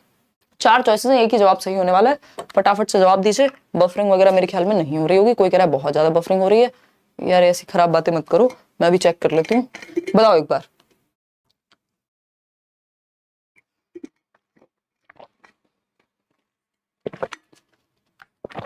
अगर बफरिंग हो रही है तो क्या ऑफिस जाके क्लास लेना शुरू कर दें, नया स्टूडियो बनवा दें, अब बताओ क्या करें, आखिर कहीं ना कहीं कुछ तो गड़बड़ है ना। देखिएगा, तो अगर हम बात करते हैं, कोई दिक्कत नहीं यार, बढ़िया चल रहा है सेशन, लाइक शेयर करते नहीं हो आप लोग, 21,000 लोग देख रहे हो, 10,000 लोगों ने लाइक किया है, बाकी 11,000 लोग कह रहे हैं बफरिंग हो रही है। देखिए एक बार, अगर हम बात करें 54% लोग ए जवाब दे रहे हैं, जो कि सही है कि गलत है पता लग जाएगा। ये बात सही थी, ये बात सही थी, ये गलत थी। Male bees fly around flowers in search of nectar and the female bees collect nectar from the flowers for honey. ऐसा नहीं कि मेल बीज घूमती हैं और फिर जाकर के, मेल बीज का रोल ही बहुत कम है ना। तो ए और बी ही यहाँ पे सही हुआ, A option is the right answer over here. आगे बढ़ेंगे नेक्स्ट क्वेश्चन की तरफ। क्वेश्चन नंबर है हमारे पास 13। क्वेश्चन नंबर 13 क्या कहता है, which of the following is not the objective of games and sports, यानी खेल कूद का लक्ष्य कौन सा नहीं है, यानी गेम्स एंड स्पोर्ट, ये चैप्टर में भी आपके वहां एनसीईआरटी में भी मेंशन्ड है कि हम क्यों खेलते हैं, खेलने के क्या उद्देश्य हैं एंड ऑल। विनिंग, जीतना, मुख्य उद्देश्य नहीं है या ऑब्जेक्टिव नहीं है, बट कई लोग तो कहेंगे जीतने के लिए ही खेलते हैं हम लोग, है ना। बताइए एक बार, फटाफट से बताइए जवाब क्या होगा। 72% लोग कह रहे हैं सही है। बिहार से बिलोंग करता हूँ, मधुमक्खी पालन मुजफ्फरपुर। हाँ, वो चैप्टर है ना मुजफ्फरपुर के, बिहार में फेमस है, अक्टूबर से दिसंबर में। बिल्कुल बिल्कुल सही सही एकदम। अनीता कुशवाहा वाला चैप्टर है, उस पर आएंगे हम। विवेक, अभी जब मैराथन सेशन होगा ना तब करेंगे उसको डिस्कस। 61% लोग विनिंग कह रहे हैं। और कंस्ट्रक्टिव सोशल एबिलिटीज, बिल्कुल सही बात है कि जो सामाजिक क्षमताएं हैं, वो हिंदी थोड़ी खतरनाक है, सही है, बट कुछ ज्यादा ही कोई और फॉन्ट बन गया इसका। तो कंस्ट्रक्टिव सोशल एबिलिटीज की अगर हम बात करें, यानी बच्चे सोशली रहना सीखते हैं। सोशल एबिलिटीज कौन सी होती हैं? एक दूसरे को कोऑपरेट करना, टॉलरेट करना, है ना, या फिर हार जीत को एक्सेप्ट करना, सेंसिटिव बनना, ये सारी चीजें हैं। मेंटल अलर्टनेस बढ़ती है गेम में, भाई आपको ध्यान रखना पड़ता है ना, कुछ भी आप खेलेंगे मेंटल अलर्टनेस बढ़ेगी ही। इमोशनल मैच्योरिटी आती है कि आप हारते हैं तो दूसरे का सर नहीं फोड़ देते, है ना, ये सारी चीजें। विनिंग यहाँ पे ऑब्जेक्टिव नहीं होना चाहिए कि जीतना जो है वो खेलकूद का लक्ष्य है, इसलिए हम जीतना सिखाने के लिए खेलकूद सिखा रहे हैं। कभी जीत कभी हार, दोनों ही चीजें चलेंगी। तो A option is the right answer over here. क्योंकि सही क्यों है? क्योंकि गलत है ना, जो गलत है वही सही है, क्योंकि पूछा ही गलत है। नॉट लिखा था, नॉट में ही हमें जवाब देना था, तो नेगेटिव नेगेटिव मिलकर के पॉजिटिव बन गए। चलिए क्वेश्चन नंबर 14 देखिएगा एक बार, क्या कहता है। आसान से सवाल है। The percentage of fresh water available on the earth is, यानी पृथ्वी पर उपलब्ध ताजे जल का प्रतिशत, यानी फ्रेश वाटर कितना है, ये पूछा है हमसे। बताइएगा फ्रेश वाटर। अब इसमें कई लोग गड़बड़ करेंगे, हालांकि ऑप्शन इन्होंने अच्छा दिया हुआ है। 2.7%, 2.5 से 3% के बीच में ही है जो फ्रेश वाटर है ना। 97% में से सिर्फ 3% के अराउंड है जो फ्रेश है वाटर। आगे बढ़ेंगे।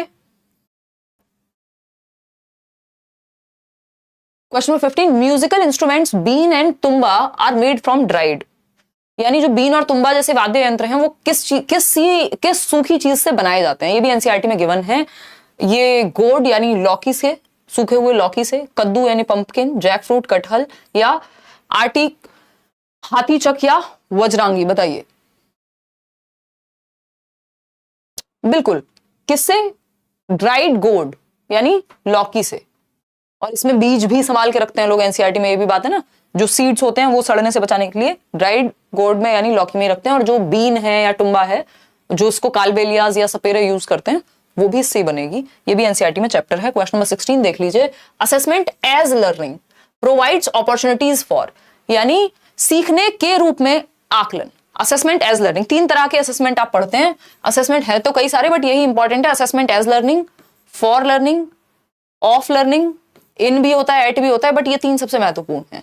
एज लर्निंग का मतलब है सेल्फ असेसमेंट, जब आप खुद का आकलन कर रहे हैं, या फिर आपका पीयर ग्रुप यानी आपके साथी समूह आपका आकलन कर रहे हैं, ये दोनों एज लर्निंग में आते हैं।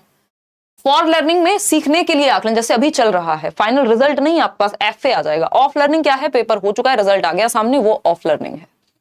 ठीक है, तो हमें पता है एज लर्निंग मतलब सेल्फ या फिर पीयर। तो सेल्फ रिफ्लेक्शन, जब आप खुद से प्रकाश डाल रहे हैं, भाई मेरे मॉक टेस्ट में कितने नंबर आए, कैसे इंप्रूव करूं, या आपने अपना एक टेस्ट करके अपने दोस्त को दे दिया, यार मेरे से पूछियो, मेरे से ये वाला टॉपिक सुनियो, तो वो बताएगा कि भाई ये वाला गलत बताया, ये वाला सही बताया। तो ये पीयर असेसमेंट यानी सहकर्मी आकलन या सहपाठी आकलन हो गया। फिर है समेटिव असेसमेंट, ऐसे होता है असेसमेंट ऑफ लर्निंग का पार्ट। ऑफ लर्निंग जिसमें आप योगात्मक आकलन, मतलब आप क्या चाहते हैं, आप जजमेंट के लिए होता है ये, इतने परसेंट आए साल के एंड में, ठीक, सीटेट में इतने परसेंट आए, वो समेटिव असेसमेंट है। फॉर्मेटिव क्या है कि आज मॉक टेस्ट में इतने आए, बाद में सुधार हो जाएगा during the process of teaching learning, या फीडबैक के लिए होता है, ये जजमेंट के लिए होता है समेटिव असेसमेंट। कंस्ट्रक्टिव फीडबैक ये फॉर लर्निंग में मिलेगा, लेकिन मिल यहां भी सकता है किसमें? एज लर्निंग में भी, कि आप सुधार की गुंजाइश आप में बनी रहेगी। बात सही है नहीं है? बात सही है नहीं है? तो कंस्ट्रक्टिव फीडबैक यहां पे भी आपको रचनात्मक आकलन मिल जाएगा, कि आपको फीडबैक मिल गया खुद से, अपने दोस्त से, कि कहां इंप्रूवमेंट की हमको जरूरत है। ए बी डी कहीं दिख रहा है? बी ऑप्शन में, जो कि आप लोग सही जवाब दे ही रहे हैं, 55% लोग।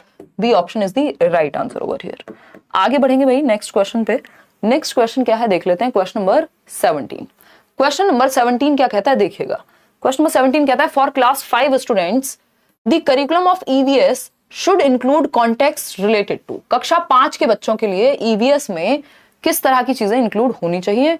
सेल्फ से संबंधित, होम से संबंधित, school, neighbourhood and the community at large. क्या कक्षा 5 की बात हो रही है, तो बच्चा खुद से अब बाहर की ओर जाएगा अपने एनवायरमेंट में।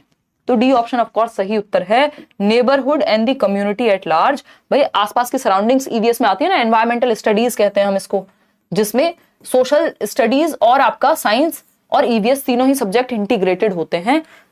कक्षा 3 से 5 में, कक्षा 1 से 2 में आपकी बुक ही नहीं होती ईवीएस की, आप लैंग्वेज और मैथमेटिक्स के थ्रू ईवीएस पढ़ते हैं, है ना, इंपॉर्टेंट है, ये पूछे जा चुके हैं क्वेश्चंस।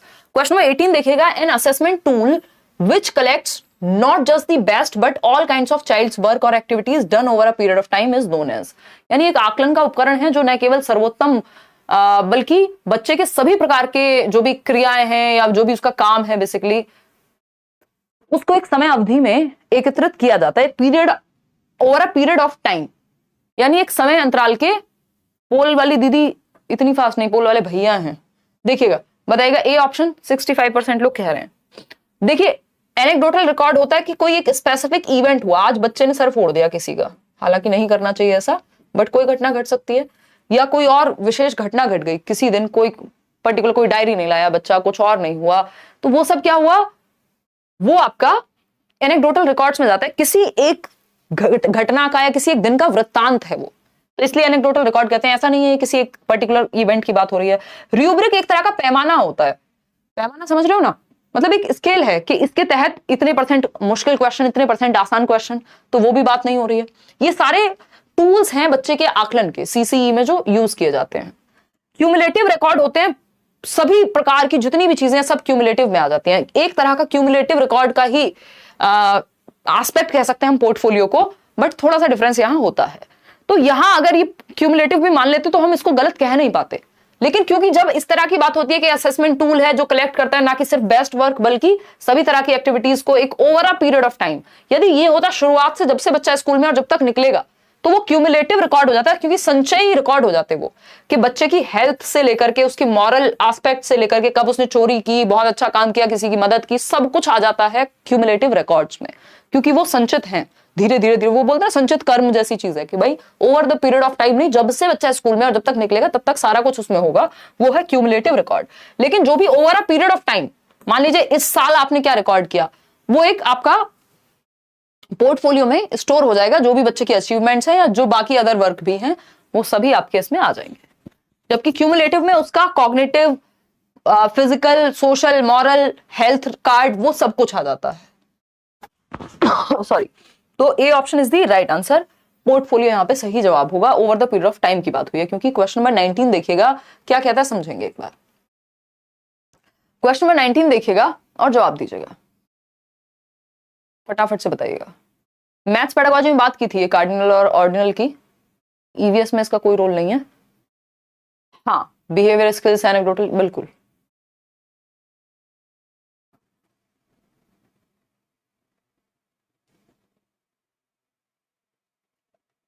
मिस्टर थॉर्नडाइक कह रहे हैं पीडीएफ नहीं मिला है, या कुछ रीजन से इस बार पीडीएफ आपका यूट्यूब वाला डिले हुआ है, तो आपने ऑफ कोर्स प्रैक्टिस तो की ही होगी, मैं ये उम्मीद कर रही हूँ। ये वाले सेशंस का आपको पीडीएफ साथ के साथ मिल जाएगा, बाकी सेशंस का भी मैं ट्राई करती हूँ, अगर आपको पीडीएफ मिल पाता है तो बैच में तो मिल ही जाएगा, यहाँ जो है थोड़ी संभावना अब कम लग रही है, देखिएगा, तो वो आप सेशन से रिवाइज कर लीजिएगा उसको कृपा करके।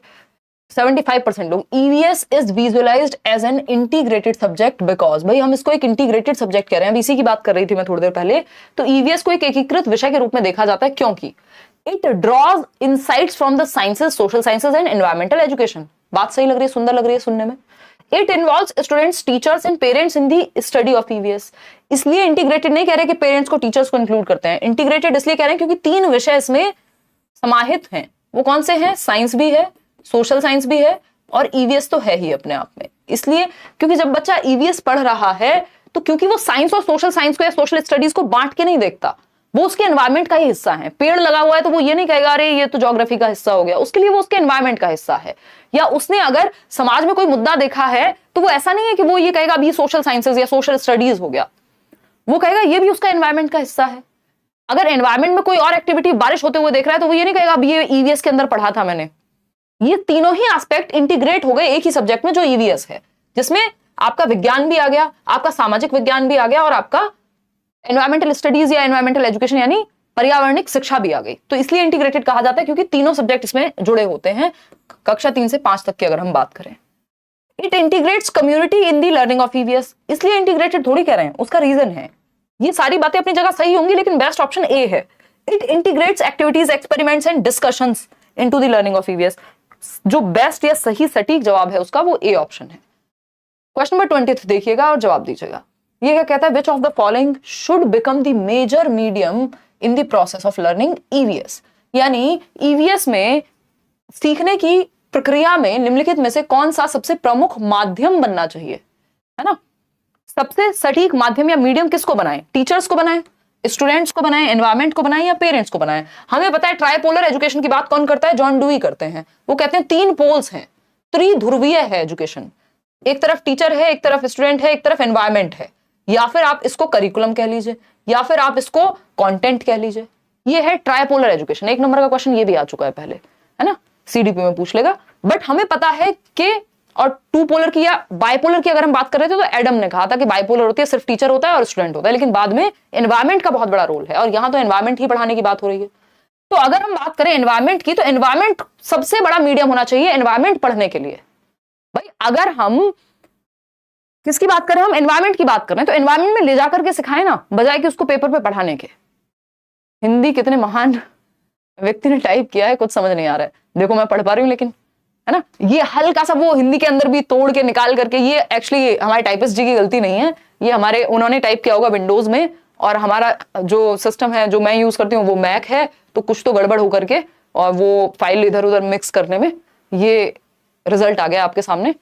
अदरवाइज ये ठीक रहेगा, कल से मैं थोड़ा सा देख भी लूंगी, मैथ्स पेडागोजी भी कराएंगे, डोंट वरी। तो एनवायरमेंट सबसे बड़ा मेजर मीडियम होना चाहिए। जब आप एनवायरमेंट सिखा रहे हो तो एनवायरमेंट में ले जाकर के सिखा दो ना। टीचर, स्टूडेंट, पेरेंट्स ये मेजर नहीं है, एनवायरमेंट मेजर है। बच्चा क्योंकि एनवायरमेंट में रहता है ना, तो रियल लाइफ से सिखा दिया आपने। क्वेश्चन नंबर 21 देखिएगा एक बार। क्वेश्चन नंबर 21 देखिएगा, the most appropriate rational for introducing environmental studies at the primary level is to. यानी प्राथमिक स्तर पर पर्यावरण अध्ययन ईवीएस शुरू करने के लिए सबसे उपयुक्त तर्क क्या है, बताइएगा, फटाफट से बताइएगा। मैं पढ़ रही हूं हिंदी साथ साथ, परेशान मत हो, है ना। देखिएगा एक बार। तो अगर हम बात करें न केवल मानव अस्तित्व बल्कि पृथ्वी पर सभी जीवन रूपों सहित पर्यावरण के महत्व को समग्र रूप से समझने के लिए सराहना करें। ईवीएस को प्राइमरी लेवल पे अगर हम बात करें तो इसका इंट्रोड्यूस करना है, तो at the primary level is to appreciate the importance of the environment in a holistic manner, not only for human survival but for all life forms on earth. Environmental या एनवायरमेंटल स्टडीज का यही उद्देश्य है। बात तो सही लग रही है, फिर भी पढ़ लेते हैं। Appreciate the importance of environment, study the environment to solve various problems related to pollution. सिर्फ पोल्यूशन ही एक प्रॉब्लम है क्या एनवायरमेंट में? Engage the child in exploratory activities related to the environment, यानी बच्चा जहां एक्सप्लोर कर सके। मोस्ट एप्रोप्रिएट रैशनल, यानी सबसे सही तर्क एनवायरमेंट पढ़ाने का कहां पे? आपके प्राइमरी लेवल पे। बताइएगा।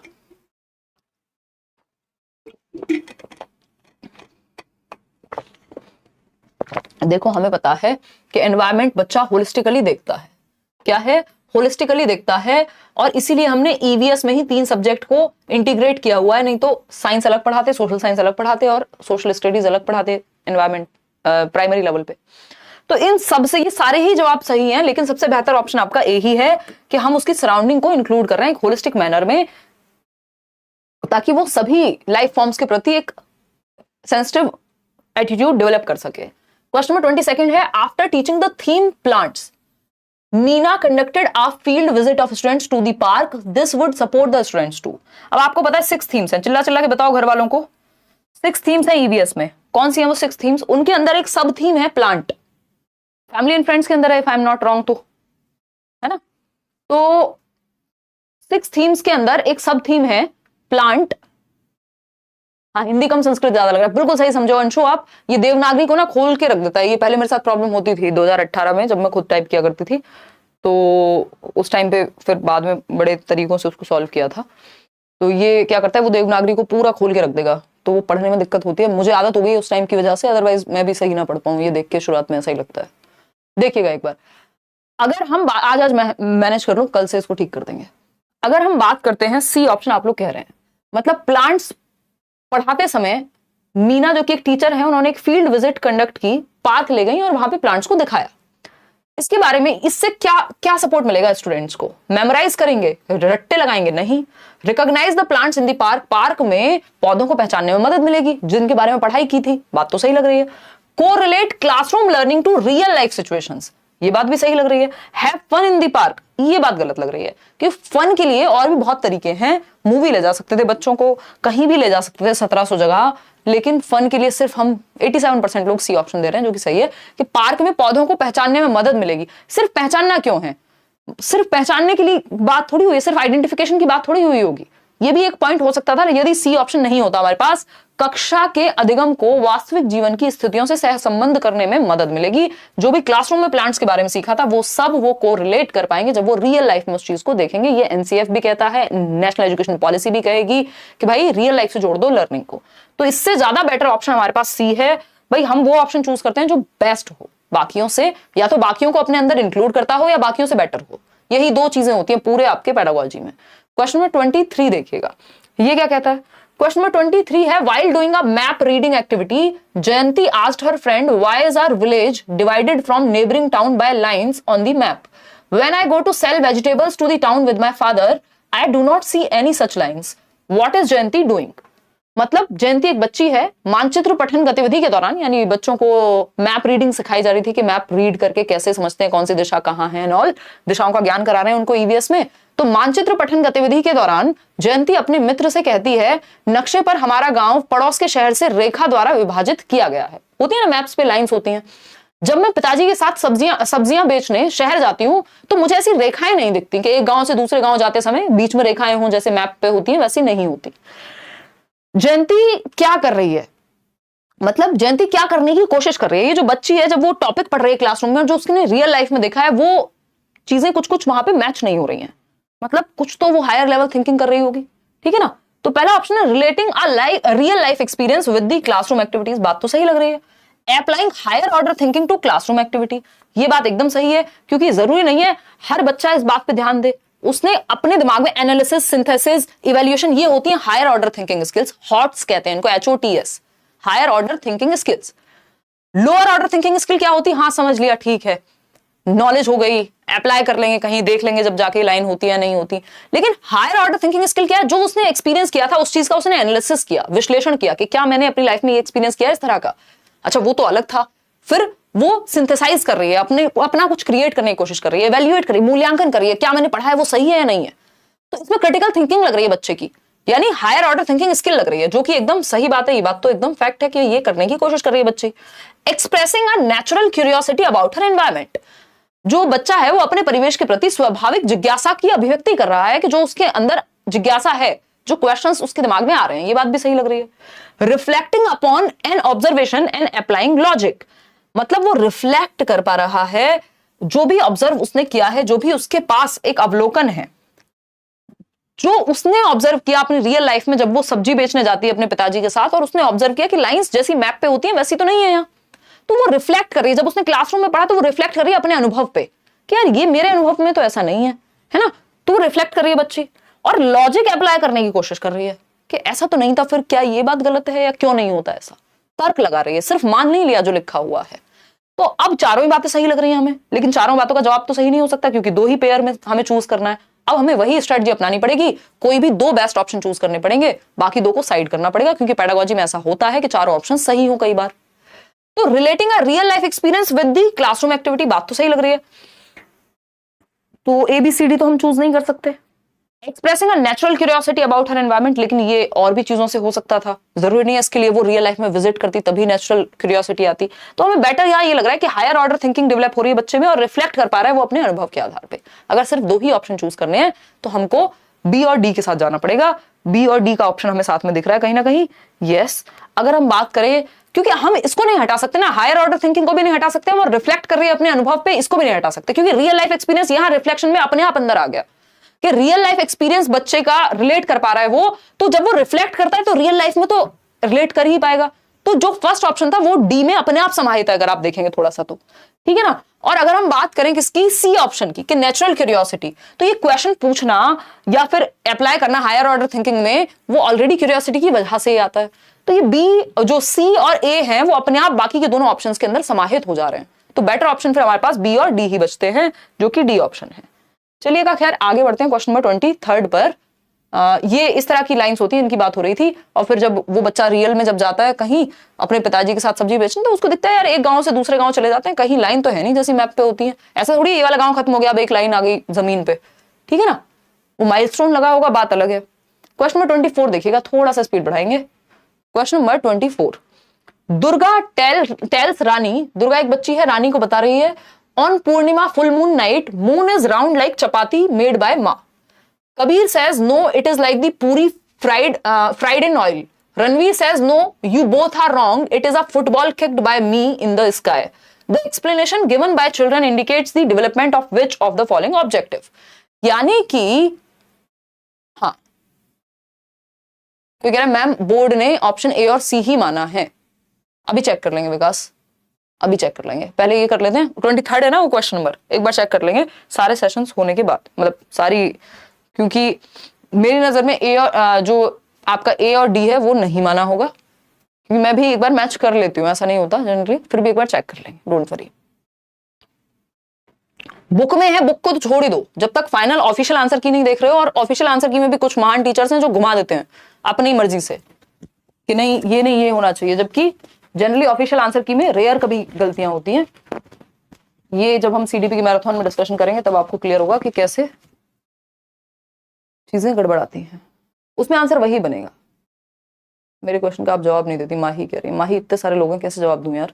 देखो अगर हम बात करें no you both are wrong, और वो कहता है the explanation given by children indicates the development of which of the following objective. मतलब एक बच्चा है, दुर्गा रानी से कह रही है कि पूर्णिमा पर चांद माँ की बनाई हुई रोटी के जैसा होता है, एकदम गोल, फुल मून नाइट है, ठीक है ना। जबकि कबीर बच्चा दूसरा है, वो कह रहा है कि नहीं तेल में तली हुई पूरी के जैसा गोल होता है। रणवीर कह रहा है कि नहीं तुम दोनों गलत हो, ये तो आकाश में मैंने फुटबॉल उछाली हो ऐसा लगता है चांद देख करके पूर्णिमा पे, जब वो फुल मून वाली नाइट पे। अब इसमें बच्चों की जो ये एक्सप्लेनेशन है वो एक्सप्लेन कहां से कर रहे हैं? अपनी थिंकिंग से कर रहे हैं, अपनी इमेजिनेशन से कर रहे हैं, अपनी रीजनिंग से कर रहे हैं, लैंग्वेज का प्रयोग कर रहे हैं। किसके अंदर आती हैं ये सारी चीजें? Language, reasoning, thinking, problem solving, imagination, decision making, ये सब कहां आएंगी? ये कॉग्निटिव एस्पेक्ट में आती हैं, है ना। आज भी हम डिस्कस कर रहे थे बैच में कॉग्निटिव, अफेक्टिव और साइकोमोटर। आपको सीटेट में पूरा ब्लूम टेक्सोनॉमी नहीं पढ़ना, लेकिन ये तीन पक्ष आपको पता होने चाहिए, क्योंकि नेशनल एजुकेशन पॉलिसी भी कह रही है कि बच्चे का होलिस्टिक डेवलपमेंट होना चाहिए, होलिस्टिक असेसमेंट होना चाहिए, जिसमें उसके दिमाग, दिल और फिजिकल एक्टिविटी तीनों को हम जोड़ दें।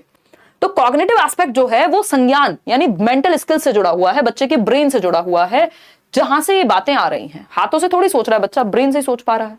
अफेक्टिव होता है इमोशंस की बात, यहाँ कोई एज सच इमोशन की उतनी बड़ी बात है नहीं, लेकिन इमोशन जुड़े भी हुए तब भी वो कॉग्निटिव एक्टिविटी इसमें ज्यादा यूज हुई है। सॉरी, साइकोमोटर की अगर हम बात कर रहे हैं तो साइकोमोटर में फिजिकल एक्टिविटी आती है।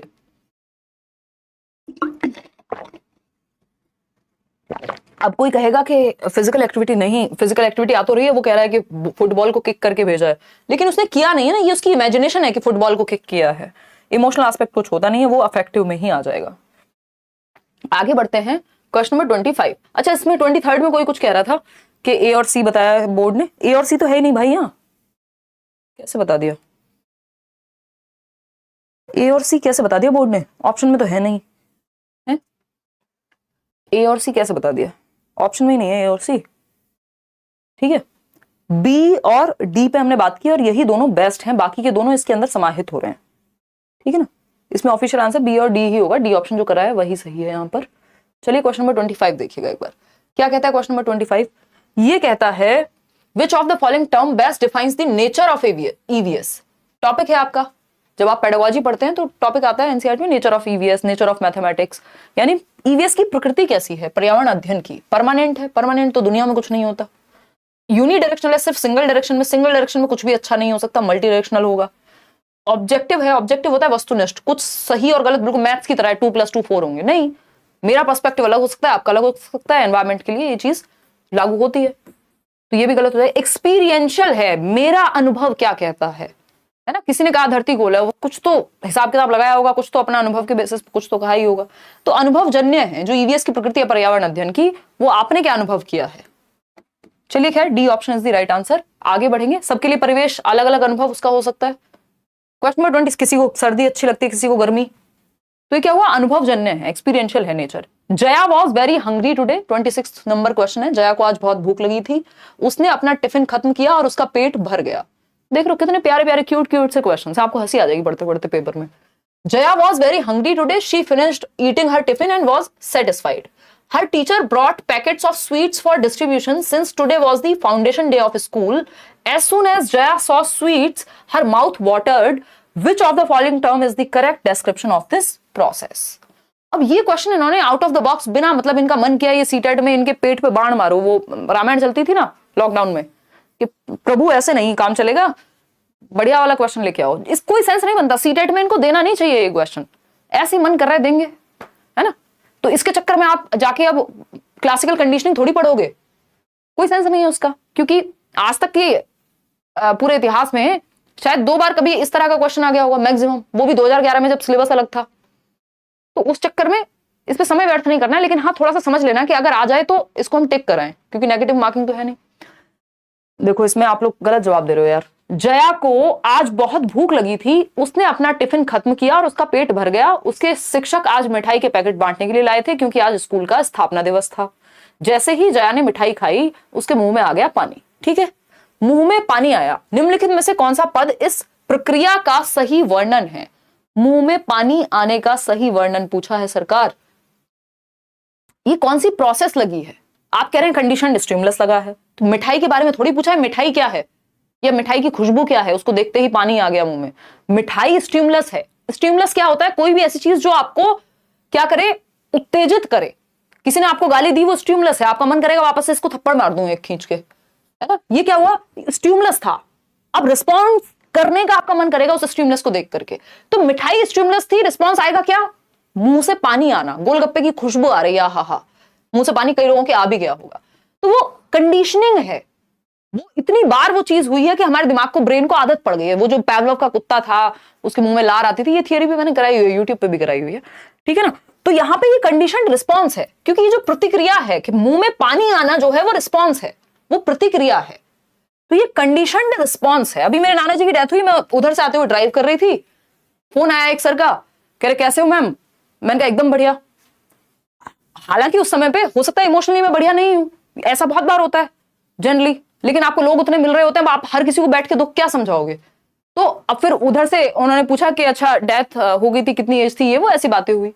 तो मुझे ये था इनको पता ही नहीं होगा, इनको क्या पता। तो वो उन्होंने टेलीग्राम पे या कहीं देखा होगा। तो उस केस में ये क्या हुआ, ये कंडीशन रिस्पॉन्स था। फिर मैंने बोला, मैंने कहा सर ये तो कंडीशन रिस्पॉन्स हो गया है कि कोई भी पूछे कैसे, क्या चल रहा है, कैसे हो, एकदम बढ़िया। हमारी सबकी यही आदत हो गई है, कितना आप कहानी सुनाओगे बिठा करके। तो अगर हम देखें तो ये क्या हुआ, अनुकूलित प्रतिक्रिया है, ये हमारा कंडीशन रिस्पॉन्स हो गया है। और भाई क्या हालचाल, एकदम बढ़िया, चाहे बैंड बजी पड़ी हो, ठीक। तो ये क्या कंडीशन रिस्पॉन्स है कि जब हम मीठा देख रहे हैं या मिठाई आ रही है या गोलगप्पे आ रहे हैं या कहीं से खुशबू आ रही है, तो वो याद कीजिए मोटू पतलू, है ना, एकदम वो खिंचे हुए चला जाता था जैसे उसको समोसे की खुशबू आती थी। तो वो कंडीशन रिस्पॉन्स है, आदत हो गई है, ठीक है ना। तो अनकंडीशन रिस्पॉन्स जिसकी कंडीशनिंग ना हुई हो, है ना, जिसमें कोई कंडीशनिंग हुई ना हो। अगर बच्चा भूखा होता और तब मिठाई आती तो ये अनकंडीशन रिस्पॉन्स हो जाता। क्यों? क्योंकि भूख में खाना देख करके नेचुरल रिस्पॉन्स आएगा ही, लेकिन जब आप भूखे तो नहीं थे। तो ये एक रीजन है। तो ये थोड़ा ज्यादा डीप हो जाएगा, उतना पढ़ना नहीं है हमको चक्कर में, अक्कड़ बक्कड़ी करेंगे। इस तरह की सिचुएशन सीटेट में आ जाए तो बाकी एग्जाम्स में प्रॉपर पढ़ के जाना है ये वाले क्वेश्चन के लिए। क्वेश्चन नंबर 27 देखिए, in the chapter the plant fairy of EVS class 3rd in Didi's play children had to touch the plant on the basis of given characteristics. Which of the following objective is most suitable for organizing this game? बताइएगा। तो अगर हम बात करें पर्यावरण अध्ययन की कक्षा 3 के पाठ पौधों की परी में, दीदी के खेल में बच्चों को पौधों की बताई गई विशेषताओं के आधार पर छूकर बताना था। यानी विशेषताएं बताई गई, भाई ये वाला पौधा ऐसा होता है, इसको टच करेंगे तो कांटा लगेगा, इसको ऐसे करेंगे तो ऐसा फील होगा। तो उसके आधार पर बच्चों को छू करके बताना था, टच करके बताना था। Which of the following objective is most suitable for organizing this game? किस उद्देश्य को ध्यान में रखते हुए इस गेम को ऑर्गेनाइज कराया गया, बताइएगा एक बार। कराऊंगी मैं, डोंट वरी। देखिएगा, अगर हम बात करें ए ऑप्शन की, तो identification of child capable of identifying most correct plants, यानी उद्देश्य यह है कि बच्चा जो है सबसे सही प्लांट के बारे में बता सके। To acquaint students with the characteristics of plants around them through play, ये बात एकदम सही है कि खेल खेल में बच्चे उनके आसपास के प्लांट्स के बारे में सीख जाएं। To develop the feeling of joy and group cohesiveness through games among children. यानी कि हम फीलिंग ऑफ जॉय डेवलप करें, बिल्कुल सही बात है, साथ में कोहेसिवनेस, एक साथ रह करके बच्चे सीख रहे हैं। To develop an interest towards learning through the feeling of competition. Competition की बात कहां से आ गई यहाँ, है ना। और सबसे करेक्ट प्लांट बताना है, ये भी उद्देश्य नहीं है, खेल खेल में बच्चा सीख जाए, ये उद्देश्य है, जो कि बी और सी ऑप्शन में कहा गया है। बी और सी ऑप्शन है भी, हाँ, B option is the right answer over here. 70% लोग सही जवाब दे रहे हैं, ठीक है ना।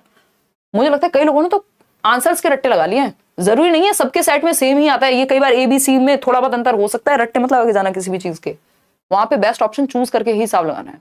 देखिएगा, choose the correct statement. NCF 2005 prescribes teaching of EVS from class 1 to 3। यानी एनसीएफ 2005 कक्षा 1 से 3 तक ईवीएस के शिक्षण को निर्धारित करता है। सही है ये बात, बताओ एक बार, कक्षा 1 से 3 तक ईवीएस पढ़ाने को कहता है एनसीएफ, है ऐसा? For class 1 and 2, no textbook is prescribed in order to provide contextual learning environment to students। ये बात एकदम सही है, कक्षा 1 और 2 में ईवीएस की टेक्स्ट बुक नहीं है ताकि बच्चे कॉन्टेक्स्ट से एनवायरमेंट को सीख सकें लैंग्वेज और मैथमेटिक्स के थ्रू। ये बात एकदम सही है। फिर आता है for classes 1 and 2 EVS is taught through science and social science. ये बात भी सही है, ये बात भी सही है, दोनों बातें सही है। 3 का ऑप्शन है हमारे पास, थ्रू साइंस एंड सोशल। ना ना ना ना, उल्टा कर दिया, बल्कि ईवीएस में साइंस और सोशल साइंस तीनों आते हैं, और क्लास 1 और 2 में तो ईवीएस की भी टेक्स्ट बुक नहीं होती, तो ये तो गलत है। EVS is a subject taught to class 4th और 5th ओनली, नहीं 3rd to 5th होता है, तो सिर्फ बी ही ऑप्शन यहां हमें नजर आ रहा है सही। ऐसा नहीं है कि प्रेस्क्राइब किया टीचिंग को सिर्फ 1st to 3rd ही पढ़ाओ, बल्कि 3rd to 5th पढ़ाना है, ये बात हुई है, ठीक है जी। तो अगर हम बात करें तो एक ही ऑप्शन सही है, जो कि है बी। तो इस तरह से पागल बनाया जाता है, इतने आसान क्वेश्चन को कितना घुमा करके इन्होंने पूछा है। क्वेश्चन नंबर 29 देखिएगा। क्वेश्चन नंबर 29 क्या कहता है भाई, ये कहता है the concept of mapping begins through a basic 2-dimensional representation of classroom इन। यानी कक्षा कक्ष में मूल द्विविमीय निरूपण द्वारा संप्रत्यय का मानचित्रण डैश में आरंभ होता है। यानी 2-dimensional रिप्रेजेंटेशन ऑफ क्लासरूम, भाई आपको एक पिक्चर दिखा दी क्लासरूम की, है ना। मैपिंग बिगिंस किससे, क्लास 3 से 4 से 5 से या 1st और 2 में। अब आपको पता है कि बेसिक अगर हम ईवीएस की बात ही कर रहे हैं तो वो तो क्लास 3 से ही शुरुआत हो रही है इस चीज की। किससे शुरुआत हो रही है, क्लास 3 से ही हो रही है, उससे पहले तो क्या ही होगी। लेकिन बात हो रही है मैपिंग सिखाने की, तो मैपिंग हम समय से पहले नहीं सिखाते यहां पे।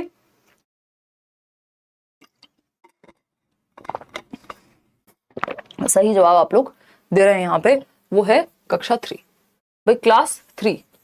The concept of mapping begins through a basic 2-dimensional representation of classroom। अब वो क्लासरूम की फोटो हो सकती है उसमें लगी हुई। आगे बढ़ेंगे, क्वेश्चन नंबर 30 देखिएगा।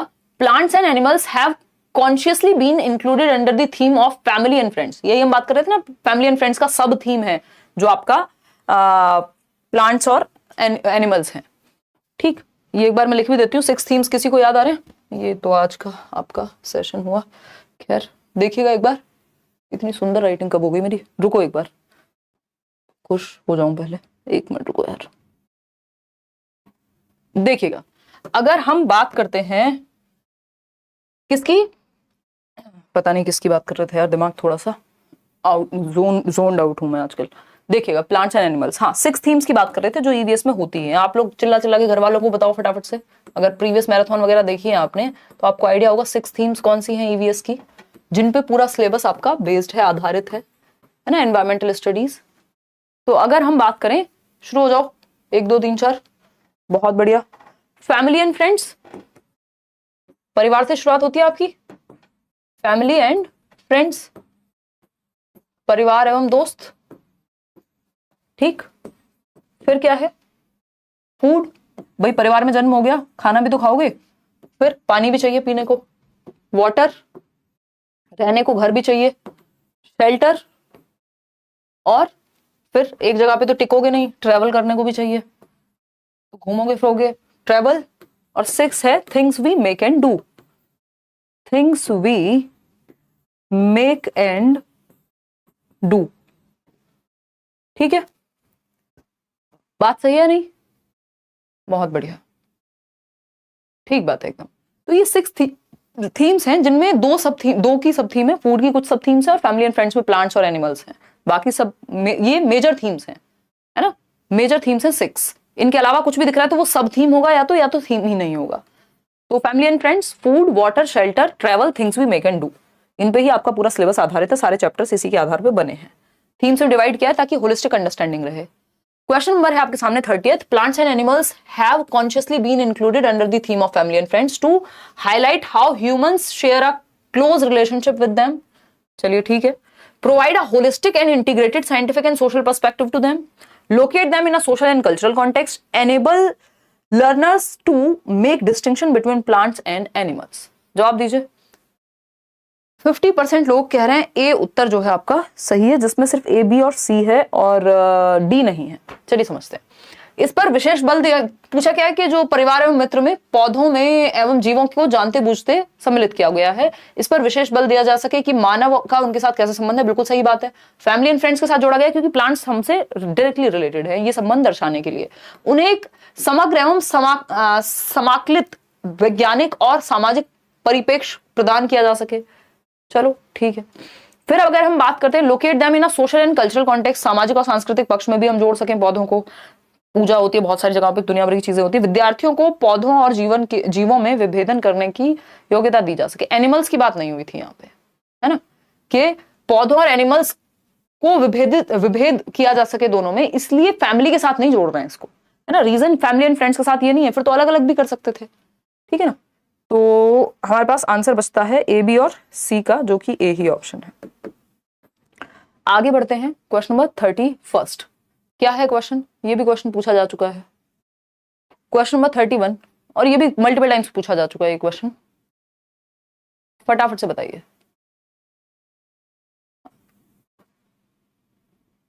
चलें आगे बढ़ें, अभी हैं और कुछ क्वेश्चंस हैं, देखिएगा। तो अगर हम बात करते हैं यहां, Which one of the following birds species moves its neck back and forth with a jerk? यानी नीचे दिए गए पक्षियों की कौन सी प्रजाति झटके से अपनी गर्दन को आगे पीछे करती है। देखो विद अ जर्क लिखा हो यदि, यानी जर्क के साथ, अब गर्दन में झटका आ जाएगा, है ना। ऐसे झटके से अगर आगे पीछे करने की बात आए तो आंसर मैना हो जाता है ना। क्या हो जाएगा, मैना हो जाएगा। अगर आए कि कौन सा एक पक्षी की प्रजाति है जो अपनी गर्दन को टू अ लार्ज एक्सटेंट, मतलब बहुत हद तक पीछे घुमा सकता है, तो वो उल्लू हो जाएगा। उसका जवाब आउल। इसमें कई लोग गलती से आउल कर देते हैं, जो कि गलत है। अगर विद जर्क आ रहा है, झटके से आगे पीछे करना, तो मैना है, ठीक। क्रो वो पक्षी है जो बेचारा बहुत ऊंचा जाकर के अपना एक घोंसला बनाता है, जिसमें कोयल अपने अंडे छोड़ जाती है और वो पालता रहता है उनको। ये सब क्वेश्चन आपका आए हुए हैं। क्वेश्चन नंबर 32, ये भी आसान से सवाल है, लेकिन ये पूछा बहुत ज्यादा है, फटाफट से जवाब देंगे। और 10-15 क्वेश्चन है जो हमें करने हैं, मजा आएगा। अब ये पेडागोजी वाले क्वेश्चन आपके खत्म हो गए, फिर से एनसीईआरटी के क्वेश्चन आपके आ गए हैं, है ना। तो इनको करने में और ज्यादा इंटरेस्ट आता है। पेडागोजी थोड़ी सी ज्यादा वो होती है कि कॉन्टेक्चुअल होती है, ज्यादा टाइम लेती है समझने में। कैसे इंप्रूव करें इंग्लिश में पैसेज, प्रीवियस ईयर करो सिर्फ। देखिएगा, हांगकांग की बात चल रही है, तो हांगकांग में हमें पता है वो स्नेक खाते हैं, कुक्ड स्नेक्स, यस यस, है ना। लिंग हु फेन याद कर लो। ए का 5 कहीं दिख रहा है, ए का 5 इन दोनों ऑप्शन, ओहो 3 जगह पे ए का 5, तो ये वाला हटा देते हैं क्योंकि ए के साथ थर्ड तो जाएगा नहीं। केरला की अगर हम बात कर रहे हैं तो वहां मस्टर्ड ऑयल नहीं, कोकोनट ऑयल चाहिए होगा हमें। Sea fish cooked in coconut oil, तो बी के साथ थर्ड। ये हमने पढ़ा था ना, फूड वाला अलग से चैप्टर किया था, याद आ रहा है कि नहीं। ये भी सही है। सी का सेकंड कश्मीर, कश्मीर में क्या हो जाएगा, मस्टर्ड ऑयल, क्योंकि वहां सर्दी रहती है तो वहां सरसों का तेल ज्यादा हेल्पफुल होगा। तो डी का 1 गोवा में आपका boiled tapioca with any curry, तो C option is the right answer, जो कि आप लोग जवाब पता नहीं दे भी रहे हैं या नहीं। बी ऑप्शन क्यों दे रहे हो भाई, बी का फर्स्ट कैसे हो जाएगा, केरला में बॉइल्ड टेपियोका विद, अच्छा चलो मान लिया। और कश्मीर में फिर क्या खिलाओगे, कश्मीर में सी का 2, अच्छा ठीक है। एक मिनट, इसी का जवाब दे रहे हो ना आप लोग, एक मिनट लेट मी चेक। 32 है और आप लोग बी और सी में कंफ्यूज हैं, हाँ सही कह रहे हो, एक मिनट रुको, लेट्स डू इट अगेन। अगर हम बात करें हांगकांग की, तो हमें पता है ए के साथ क्या जाएगा, कुक्ड स्नेक जाएगा ही जाएगा, बात ठीक है, ये कई जगह पे है। ए का आपने 5 मान लिया, ठीक। फिर हम बात कर लेते हैं किसकी, गोवा की। तो गोवा का हमें ये पता है कि sea fish cooked in coconut oil, ये भी पॉसिबल है गोवा में, बिल्कुल पॉसिबल है, ठीक है ना। कश्मीर की अगर हम बात करें तो कश्मीर का हमें पता है fish cooked in mustard oil, यानी सी के साथ सेकंड चला जाएगा। सी के साथ सेकंड कहाँ कहाँ है भाई, यहाँ पे है, तो ये तो हट ही गया ऑप्शन, इन दोनों में से कोई और होगा क्योंकि सी का थर्ड दे दिया यहाँ पे, ठीक है ना। फिर अगर हम बात करते हैं छोले भटूरे, तो गोवा में नहीं खाए जाते, जो कि डी में दिए हुए हैं, है ना। तो ये तो वैसे ही हट गया ऑप्शन आपका, ये तो वैसे भी हट ही चुका है। डी का थर्ड और डी का फर्स्ट, मतलब गोवा को टेपियोका के साथ जोड़ा हुआ है इन्होंने, और sea fish cooked in coconut oil ये भी कहा हुआ है। What do you say? B option, क्योंकि केरला को हम कह रहे हैं बॉइल्ड टेपियोका विद एनी करी, ये बात एकदम सही है, और गोवा के साथ ये चला जाएगा कोकोनट ऑयल। तो बी का फर्स्ट, ठीक है भाई, बी बेटर है इसमें, है ना, क्योंकि गोवा और केरला में कंफ्यूजन संभव है, क्योंकि दोनों जगह पे कोकोनट ऑयल का यूज होता है, और लेकिन जब टेपियोका की बात कर दी है उन्होंने, तो फिर हम केरला जाना ही पड़ेगा। अदरवाइज अगर ये ऑप्शन नहीं होता टेपियोका वाला और गोवा यहां नहीं होता, तो हम इसके साथ भी चले जाते कि sea fish cooked in coconut oil, क्योंकि कोकोनट ऑयल का यूज गोवा में भी हो जाएगा और आपका केरला में भी हो जाएगा, ठीक है ना। लेकिन टेपियोका की बात फिर 100% केरला के लिए हो रही होती है, इसलिए B option is the right answer. ये काफी कंफ्यूजिंग क्वेश्चन इन्होंने बनाया है कि अगर हल्का सा भी आपका ध्यान हटा तो दुर्घटना घटी वाली बात है। क्वेश्चन में 33 देखिएगा, ये क्या कहता है भाई, consider the following list. List क्या है? Tortoise, crocodile, crow, duck, fish, इस तरह के क्वेश्चन भी कई बार आ चुके हैं। In this list which one of the following is different from the others, मतलब ऑड वन आउट चूज करना है आपको। तो टॉर्टॉइस यानी कछुआ हो गया आपका, क्रोकोडाइल मगरमच्छ हो गया, क्रो यहाँ पे उड़ने वाला पक्षी हो गया, डक वो पानी में भी रह लेती है, फिश भी पानी में रह सकती है, तो पानी से संबंध है इनका, है ना। लेकिन क्रो का नहीं है, क्रो बेचारा कैसे रहेगा, वो जमीन पे ही रह, मतलब वो दोनों जगह पे नहीं रह सकता जैसे कछुआ और वो सब है। तो यहाँ पे क्रो ऑड वन आउट है। क्रो क्या है? ऑड वन आउट है। सिंपल आसान सा सवाल है, तो इसमें तो क्या ही बात करें। आगे बढ़ते हैं क्वेश्चन नंबर 34 पे। ये थोड़ा सा बड़ा सवाल है, लेकिन एक क्वेश्चन इस तरह का आता है, टाइम एंड डिस्टेंस का, मैप का, डायरेक्शन का, ये 3-4 ऐसे क्वेश्चन है जो सब जगह पे आपको देखने को मिल जाते हैं ईवीएस में, मतलब हर सेट में लगभग। A person boarded N express train on 29 नवंबर 2019, 2019 में 29 नवंबर को एक व्यक्ति ट्रेन पकड़ता है, बोर्ड करता है सूरत गुजरात से फॉर नागरकोइल जो कि केरला में है। तो व्यक्ति को गुजरात से केरला जाना है। The train departed from Surat at 1945 hours, ठीक है। रट्टे तो नहीं लगा लिए, जवाब गलत जवाब दे रहे हो भाई, बहुत जल्दी में जवाब दे रहे हो, इसका मतलब बी ऑप्शन कह रहे हैं 45% लोग। इतनी जल्दी कैसे? अभी तो मैं पढ़ नहीं पाई, आप लोगों ने जवाब दे दिया। सी ऑप्शन 45% लोग कह रहे हैं। चलो ठीक है। कोई व्यक्ति 29 नवंबर 2019 को, अब हमें पता है एक एक्सप्रेस ट्रेन बोर्ड करता है, ठीक है। किस टाइम चला है वो? 29 नवंबर को 19:45 पे। अब आपको यहाँ पे 24 आवर फॉर्मेट पता होना चाहिए कि 24 घंटे वाला जो फॉर्मेट है। अब 19:45 अगर हम 12 बजे से गिनती 19 तक जाएंगे तो 7:45 समय आ जाएगा। 12 और 7 19 होते हैं, मतलब शाम के 7:45 की बात हो रही है ना। 24 आवर फॉर्मेट में यही होता है। तो अगर हम बात करें तो 7:45 पे उसने ट्रेन बोर्ड की है शाम को, क्योंकि 19:45 की बात हो रही है। अगर सुबह की होती तो 7:45 ही लिखा होता, 19 थोड़ी लिखा होता। वो दिन के 12 बजे के बाद फिर 13-14 बजने शुरू हो जाते हैं, बेसिक बात है। और 1 दिसंबर 2019 को 11:45 बजे नागरकोइल पहुंची है ट्रेन, मतलब सुबह पहुंची है, नहीं तो रात को तो 23 बजे हो जाता, 11 बजे को 23 बजे कहेंगे अगर रात को पहुंचती तो। कितनी डेट को पहुंची है? 1 दिसंबर को। और हमें पता है 29 नवंबर, मतलब नवंबर क्या 30 दिनों का महीना है, 31 का नहीं होगा ना। तो अब हमें पता है 29 की शाम को 7:45 बजे ट्रेन चली थी, 30 की शाम को 7:45 बजे चलती रही, मतलब 24 घंटे हो गए। 30 की शाम को 24 घंटे हो चुके थे। अब 1 की सुबह अगर हम बात कर रहे हैं तो 1 की सुबह 7:45 पे कितने घंटे हो गए? 12 घंटे और हो गए, ठीक। 12 घंटे और हो गए तो 36 घंटे की बात हो गई। अब तब भी अगर हम देख रहे हैं सुबह 7:45 पे, फिर 11:45, 3 घंटे और हमें जोड़ने पड़ेंगे, उसमें भी 4 घंटे, सॉरी, तो 40 घंटे का सफर हो गया। 11:45 तक 4 घंटे और ऐड करेंगे तो टोटल टाइम जो हो गया वो 40 घंटे का हो गया। ये थोड़ा सा आपको दिमाग में कैलकुलेट करना पड़ेगा, या रख के देख सकते हो। तो वो 40 घंटे का टाइम हो गया, क्योंकि डेट का जरूर ध्यान रखना है यहाँ पे, नहीं तो गड़बड़ हो जाएगी। अगर किसी को ये नहीं पता भाई नवंबर में 30 दिन होते हैं तो गड़बड़ है फिर तो ये 40 आवर्स की अगर हम बात करें, टोटल जो टाइम टेकन है ट्रेन का वो है 40 घंटे। यदि सूरत से नागरकोइल के बीच की दूरी दी हुई है इन्होंने 2120 किलोमीटर, डिस्टेंस हमें दे दिया 2120 किलोमीटर। फॉर्मूला क्या है अपना? SDT, यानी स्पीड बराबर डिस्टेंस अपॉन टाइम, ये हम लगाते हैं। तो अब हमें डिस्टेंस दिया हुआ 2120 किलोमीटर, टाइम कितना लगा? 40 घंटे का। डिवाइड करेंगे कुछ तो आ ही जाएगा, आपको पता है 4 पंजे होते हैं 20 और 4 तीन होते हैं 12, या फिर 4 5 जा 20 और 4 3 जा 12, ठीक है बात। तो 53 किलोमीटर पर आ गया आंसर, सिंपल। अब इसमें ध्यान दे देना कि पर किलोमीटर प्रति घंटा के हिसाब से दी हुई हो, नहीं तो यहाँ पे कुछ गड़बड़ होगी अगर, तो चेंज करके ही आंसर निकालना पड़ेगा फिर। तो ये 60 किलोमीटर वाले जो थे वो अपने आप को बचाए, ठीक है ना। चलिए आगे बढ़ते हैं।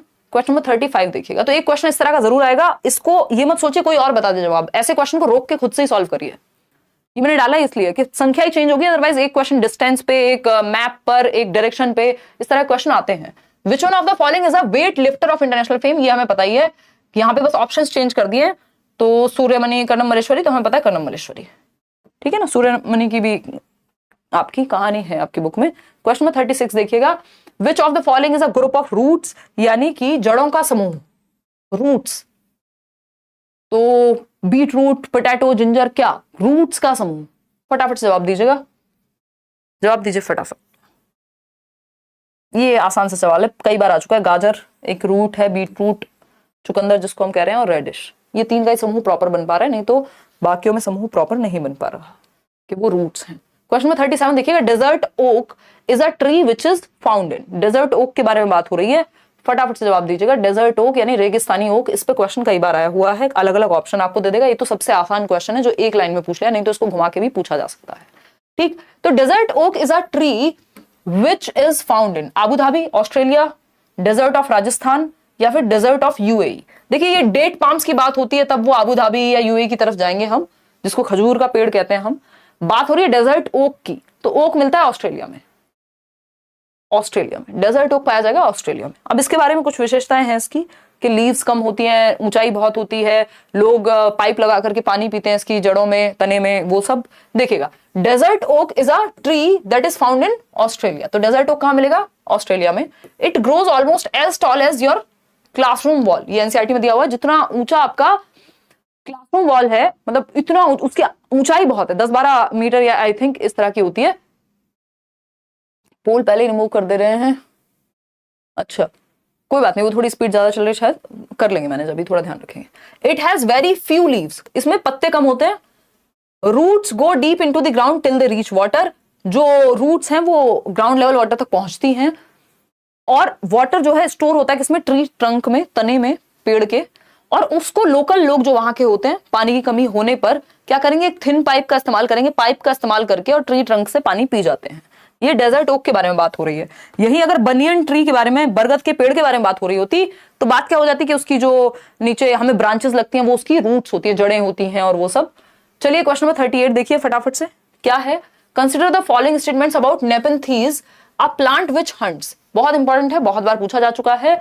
नेपेंथीज पौधे के बारे में जो कि शिकार करता है, उसके बारे में कौन सी बात सही है? पहला ऑप्शन है this plant is found in Australia, Indonesia and Meghalaya in India. यानी अगर हम बात करें तो ये ऑस्ट्रेलिया में पाया जाता है, ठीक है, इंडोनेशिया में पाया जाता है, ठीक है, और मेघालय में पाया जाता है, भारत के अंदर अगर हम बात करें। ये बात तो सही है, हमने एनसीईआरटी में पढ़ी है। It has a pitcher like shape and the mouth is covered by a leaf. यानी एक घड़े की जैसी शेप होती है, एक पिचर की जैसी शेप होती है, और जो घड़े को जैसे ऊपर से कवर करते हैं वैसे इसमें एक लीफ होती है जो इसके ढक्कन की तरह काम करती है, ठीक है ना। बहुत बड़ी आकृति। अगर हम बात करें, it can trap and eat only small insects, यानी छोटे मोटे कीड़े मकोड़ों को ही फंसा पाता है। It emits a pleasant sound to attract small insects which get trapped and cannot go out। देखिए ये साउंड नहीं निकालता, ये कोई गाने नहीं गाता ये पिचर प्लांट या नेपेंथीज जिसको हम कह रहे हैं, ये स्मेल छोड़ता है एक, जिससे पौधे बोल रही हूँ, जो इंसेक्ट्स हैं वो फ्रॉग वगैरह और ये सब क्या होते हैं? अट्रैक्ट होते हैं। तो ये तो बात सही नहीं हो सकती। दोनों ए और बी बात 100% सही है। अब हमें जवाब ढूंढना है यहाँ पे, और जवाब आज तक किसी को नहीं मिला, हमें कहां से मिलेगा बताओ एक बार। It can trap and eat only small insects, ये बात सही है या नहीं है, ये आप एक बार चेक करेंगे, क्योंकि हाँ हिमांशी आप कॉल क्यों नहीं लेते? शिल्पी कह रही है कॉल, ऐसी बातें मत करो यार, आंसू आ गए मेरे। देखो पिचर प्लांट के बारे में थोड़ी सी बात करते हैं, मैं आपको दिखा देती हूँ। अगर हम बात करें यहाँ पे, ये है पिचर प्लांट जिसको नेपेंथीज भी कहते हैं, है ना। ये क्या है? ये एक तरह का हंटिंग प्लांट है जो हंट करता है, शिकार करता है किसका? इंसेक्ट्स का, जो भी उसके आसपास इंसेक्ट्स होते हैं, इवन फ्रॉग और ये सब जो आपके रेट्स वगैरह हैं। तो अगर हम बात करें, इसके ऊपर एक इसकी घड़े जैसी शेप है ना, अपने अंदर इसके पास कोई इसकी खुशबू सूंघते हुए कोई आकर के बैठेगा, खुशबू से पहचान के, और ये उसको बंद कर लेगा और मर जाएगा वो इंसेक्ट जो भी इसके अंदर बैठा होगा, क्योंकि बाहर नहीं निकल पाएगा। तो plants which trap and eat frogs, insects and even mice, चूहों तक को खा जाते हैं। तो ऐसा नहीं है कि सिर्फ स्मॉल इंसेक्ट्स को खा रहे हैं, ये फ्रॉग यानी आपके मेंढक को भी खा जा रहे हैं, इंसेक्ट्स को भी खा रहे हैं, चूहों को भी खा जाते हैं, ठीक। Pitcher plant nepenthes is one such plant, उनमें से एक पौधा है। It is found in Australia, Australia में पाया जाता है, इंडोनेशिया में भी पाया जाता है, और भारत में अगर हम बात करें तो मेघालय में पाया जाता है, बारिश वाले क्षेत्रों में आई थिंक पाया जाता होगा। The plant has a special smell that attracts insects to it, अपनी स्मेल के कारण ये खींच लेता है। पिक्चर लाइक शेप इसकी होती है, ठीक है ना। हाँ, फ्रॉग भी खा जाता है, तो सिर्फ स्मॉल इंसेक्ट को खा रहा है ये कहना यहाँ गलत हो गया, जिसको लेकर के हम थोड़े से कंफ्यूज थे। तो अगर हम बात करें तो ये कहना यहाँ गलत होगा कि ओनली स्मॉल इंसेक्ट्स, तो ए बी मेरे ख्याल में यहाँ सही होना चाहिए, ए एंड बी ओनली। ठीक, चलिए खैर आगे बढ़ेंगे। क्वेश्चन नंबर 39 देखिएगा, ये क्या कहता है। क्वेश्चन नंबर 39 कहता है, in which one of the following states of India Dandi sea shore located where Mahatma Gandhi did his famous march before independence. मतलब महात्मा गांधी ने एक यात्रा की, दांडी यात्रा जिसको हम कहते हैं, वो नमक वाली जो बात थी पूरी एनसीईआरटी में हमने कहानी पढ़ी हुई है। कहां से इन्होंने ये यात्रा जो है किस स्टेट में की, ये पूछा है। किस स्टेट के तट पर की, अगर मैं कहूं तो गुजरात, ठीक है ना, अहमदाबाद से दांडी तक और वाइस वर्सा गुजरात। आगे बढ़ेंगे क्वेश्चन नंबर 40 पर। क्वेश्चन है, high fever with shiver which can be treated with the bark of cinchona tree, यानी उच्च ज्वर तेज बुखार के साथ कंपकपी जिसके उपचार सिनकोना पेड़ की छाल से किया जाता है, या इससे टैबलेट्स भी बनाई जाती हैं। तो ये सिंपल जवाब है इसका, आप लोग जवाब देंगे। पोल अटक गया शायद, हाँ बी ऑप्शन 100% लोग दे रहे हैं। बिल्कुल, मलेरिया में ऐसा होता है कि कपकपी बंधना है ना, और बुखार तेज बुखार होना, फिर सिनकोना बार्क को पानी में उबाल करके या फिर उससे टैबलेट्स भी बनती हैं मलेरिया के उपचार के लिए।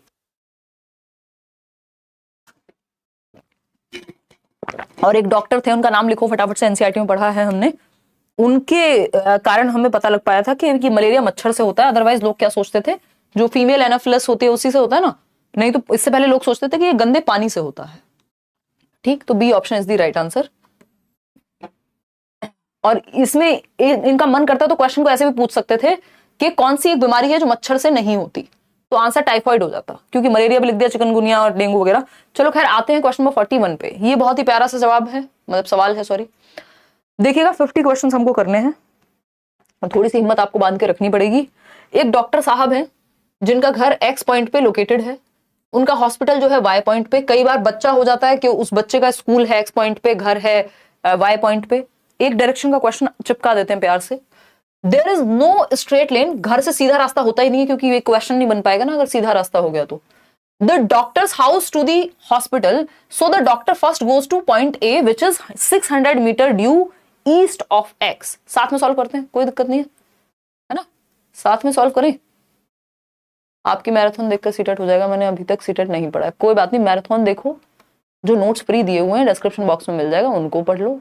पता नहीं कितने लाखों लोगों का हुआ है, और आपका भी हो ही जाएगा अगर ठीक से पढ़ लेंगे तो।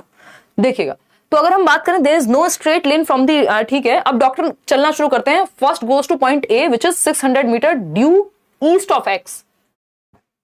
एक्स से शुरुआत की, यहां से शुरू करते हैं, एक्स से शुरुआत की, एक्स नहीं, ज्यादा दिमाग न लगाएं कृपा करके अपना, वो वाली एक्स नहीं, या देखिए एक्स पॉइंट से शुरुआत की, कहां गए, ईस्ट में गए, ईस्ट इधर होता है 600 मीटर, ईस्ट चले गए, पॉइंट क्या आ गया, ए पॉइंट आ गया, ठीक है ना। ये तो हमें बेसिक पता है इतना तो, कि भाई ऊपर नॉर्थ होता है जिसको उत्तर दिशा कहते हैं, नीचे साउथ होगा दक्षिण कहेंगे, ईस्ट पूर्व कहेंगे, और वेस्ट पश्चिम कहेंगे, ठीक है ना।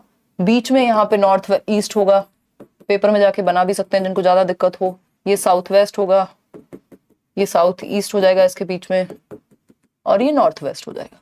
तो 4 मुख्य दिशाएं, और बाकी तो आपको पता ही है, इनके बीच में निकाल लेंगे आप। ठीक, देखिएगा एक बार, अगर हम बात करें तो 600 मीटर कहां गए, ये ईस्ट की तरफ चले, फिर उसके बाद क्या किया इन्होंने, then goes to point B, फिर पॉइंट बी की तरफ भी जा रहे हैं, which is 450 metre due south, 450 metre south है ए पॉइंट के। अब ए पॉइंट ये है, 450 मीटर साउथ में चले गए, है ना, 450 मीटर साउथ में चले गए। क्या आ गया, बी पॉइंट आ गया, ठीक है जी। हमारे पास बहुत टाइम है, पेपर में उतना टाइम नहीं होगा, थोड़ा जल्दी करने की कोशिश करना आप लोग, ठीक। फिर अगर हम बात करें यहां पर, then to C which is 120 metre due west of B. अब बी के वेस्ट में है 120 मीटर, ठीक है ना, सी पे पहुंचना है अब इनको, जो 120 metre due west of B है। अब बी के वेस्ट में है, बताओ एक बार, वेस्ट तो वेस्ट ही रहेगा ना, कितना था 120 मीटर आई थिंक, 120 मीटर। अब ये पता नहीं सी पे पहुंच गए आई थिंक, देखिएगा। अगर हम बात करें and finally reaches the hospital at Y which is 90 metre due north of C. अब सी के नॉर्थ में 90 मीटर मात्र, ठीक है ना, 90 मीटर में होगा, या तो ऐसे ऐसे कैसे भी होगा।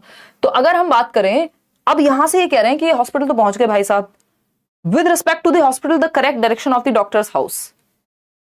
अब हॉस्पिटल से पूछा है इन्होंने कि डायरेक्शन क्या होगी, तो हॉस्पिटल पहुंच गए, यहां से घर की डायरेक्शन यहां पे होगी एक्स पे, तो एक तो नॉर्थ में ऊपर जाएंगे, ऊपर से वेस्ट की तरफ जाएंगे, तो नॉर्थ वेस्ट ही होगी।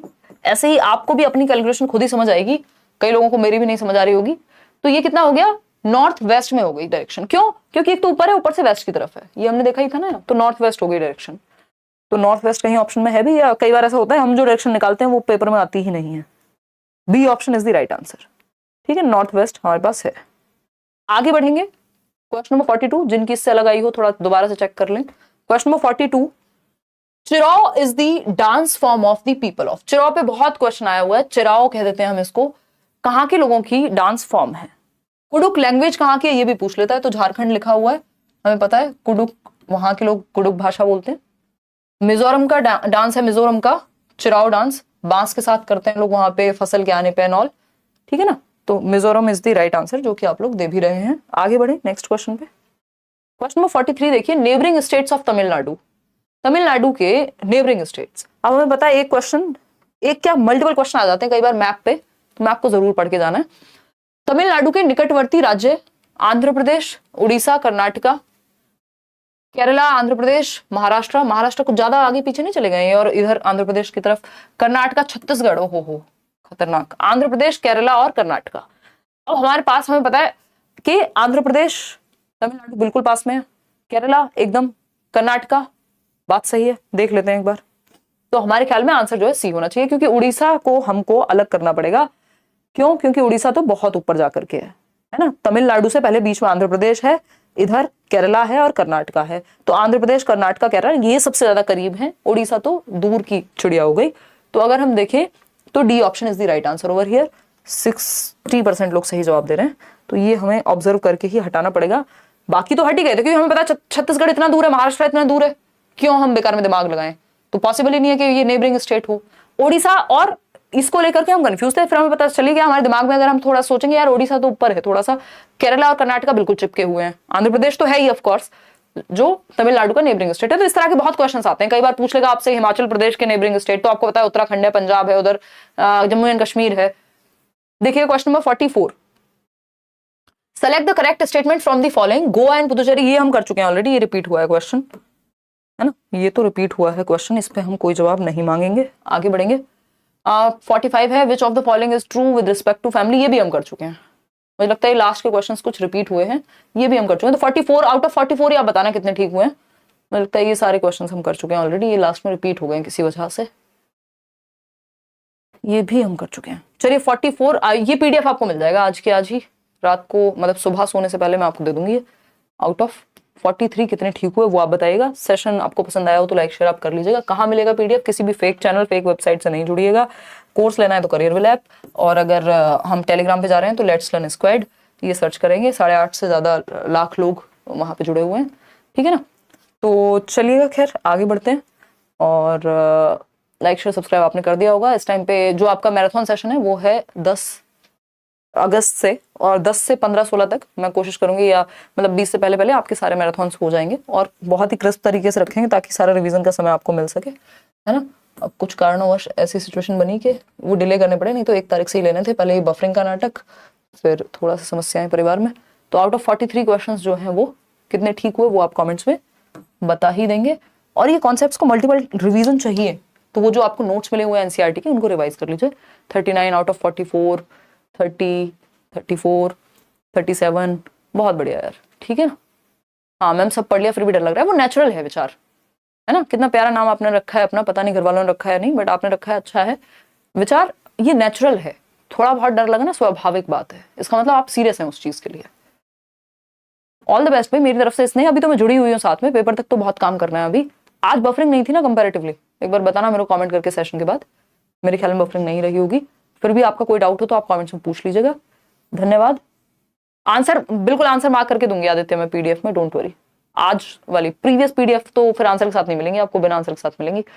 मैम क्या अभी आपसे सीडीपी के क्वेश्चंस गलत होता है क्या? अभी भी अभिषेक बहुत रेयर होता है, मतलब ऐसा होता नहीं है, बट कई बार क्या होता है कि फिर वो गलत नहीं होता, उसमें फिर दिमाग अटक जाता है। उसका रीजन क्या होता है, बहुत रेयर क्वेश्चंस में होता है वैसे ऐसा।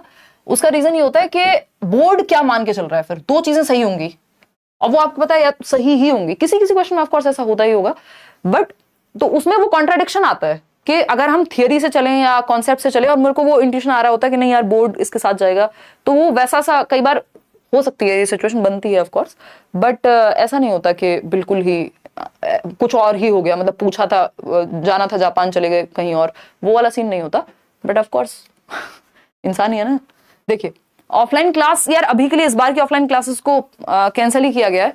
उसका रीजन है कि आप लोग की स्ट्रेंथ बहुत ज्यादा होगी और जो स्पेस होता है अपना उसमें कुछ तो काम चल रहा है, तो जो दूसरे क्लासरूम्स हैं वो मुझे लगता नहीं वो जस्टिस नहीं हो पाएगा फिर के आप लोग कुछ हंड्रेड्स ही लोग वहां बैठे हैं, मतलब 200-300 लोग की सिटिंग है, तो उससे ज्यादा आप लोग आते ही हैं, तो उसमें दिक्कत हो जाएगी थोड़ी। तो अभी के लिए उसको रोका है इस बार, नेक्स्ट सीटेट में या इन बिटवीन जब भी मौका मिलेगा D++ में तब रखेंगे ऑफलाइन, इतने वो स्पेस तैयार हो जाएगा, कंस्ट्रक्शन का कुछ काम चल रहा है उसमें। चलिए कल मिलते हैं फिर, टेक केयर, कल 9 बजे मिलेंगे टाइम से, आज थोड़ा लेट थे। Thank you so much. Like share subscribe करके कमेंट में जो भी आपकी बात हो आप लिख दीजिएगा, कोशिश करूंगी मैं पढ़ लूँ, सारे कमेंट तो नहीं पढ़े जाते हैं।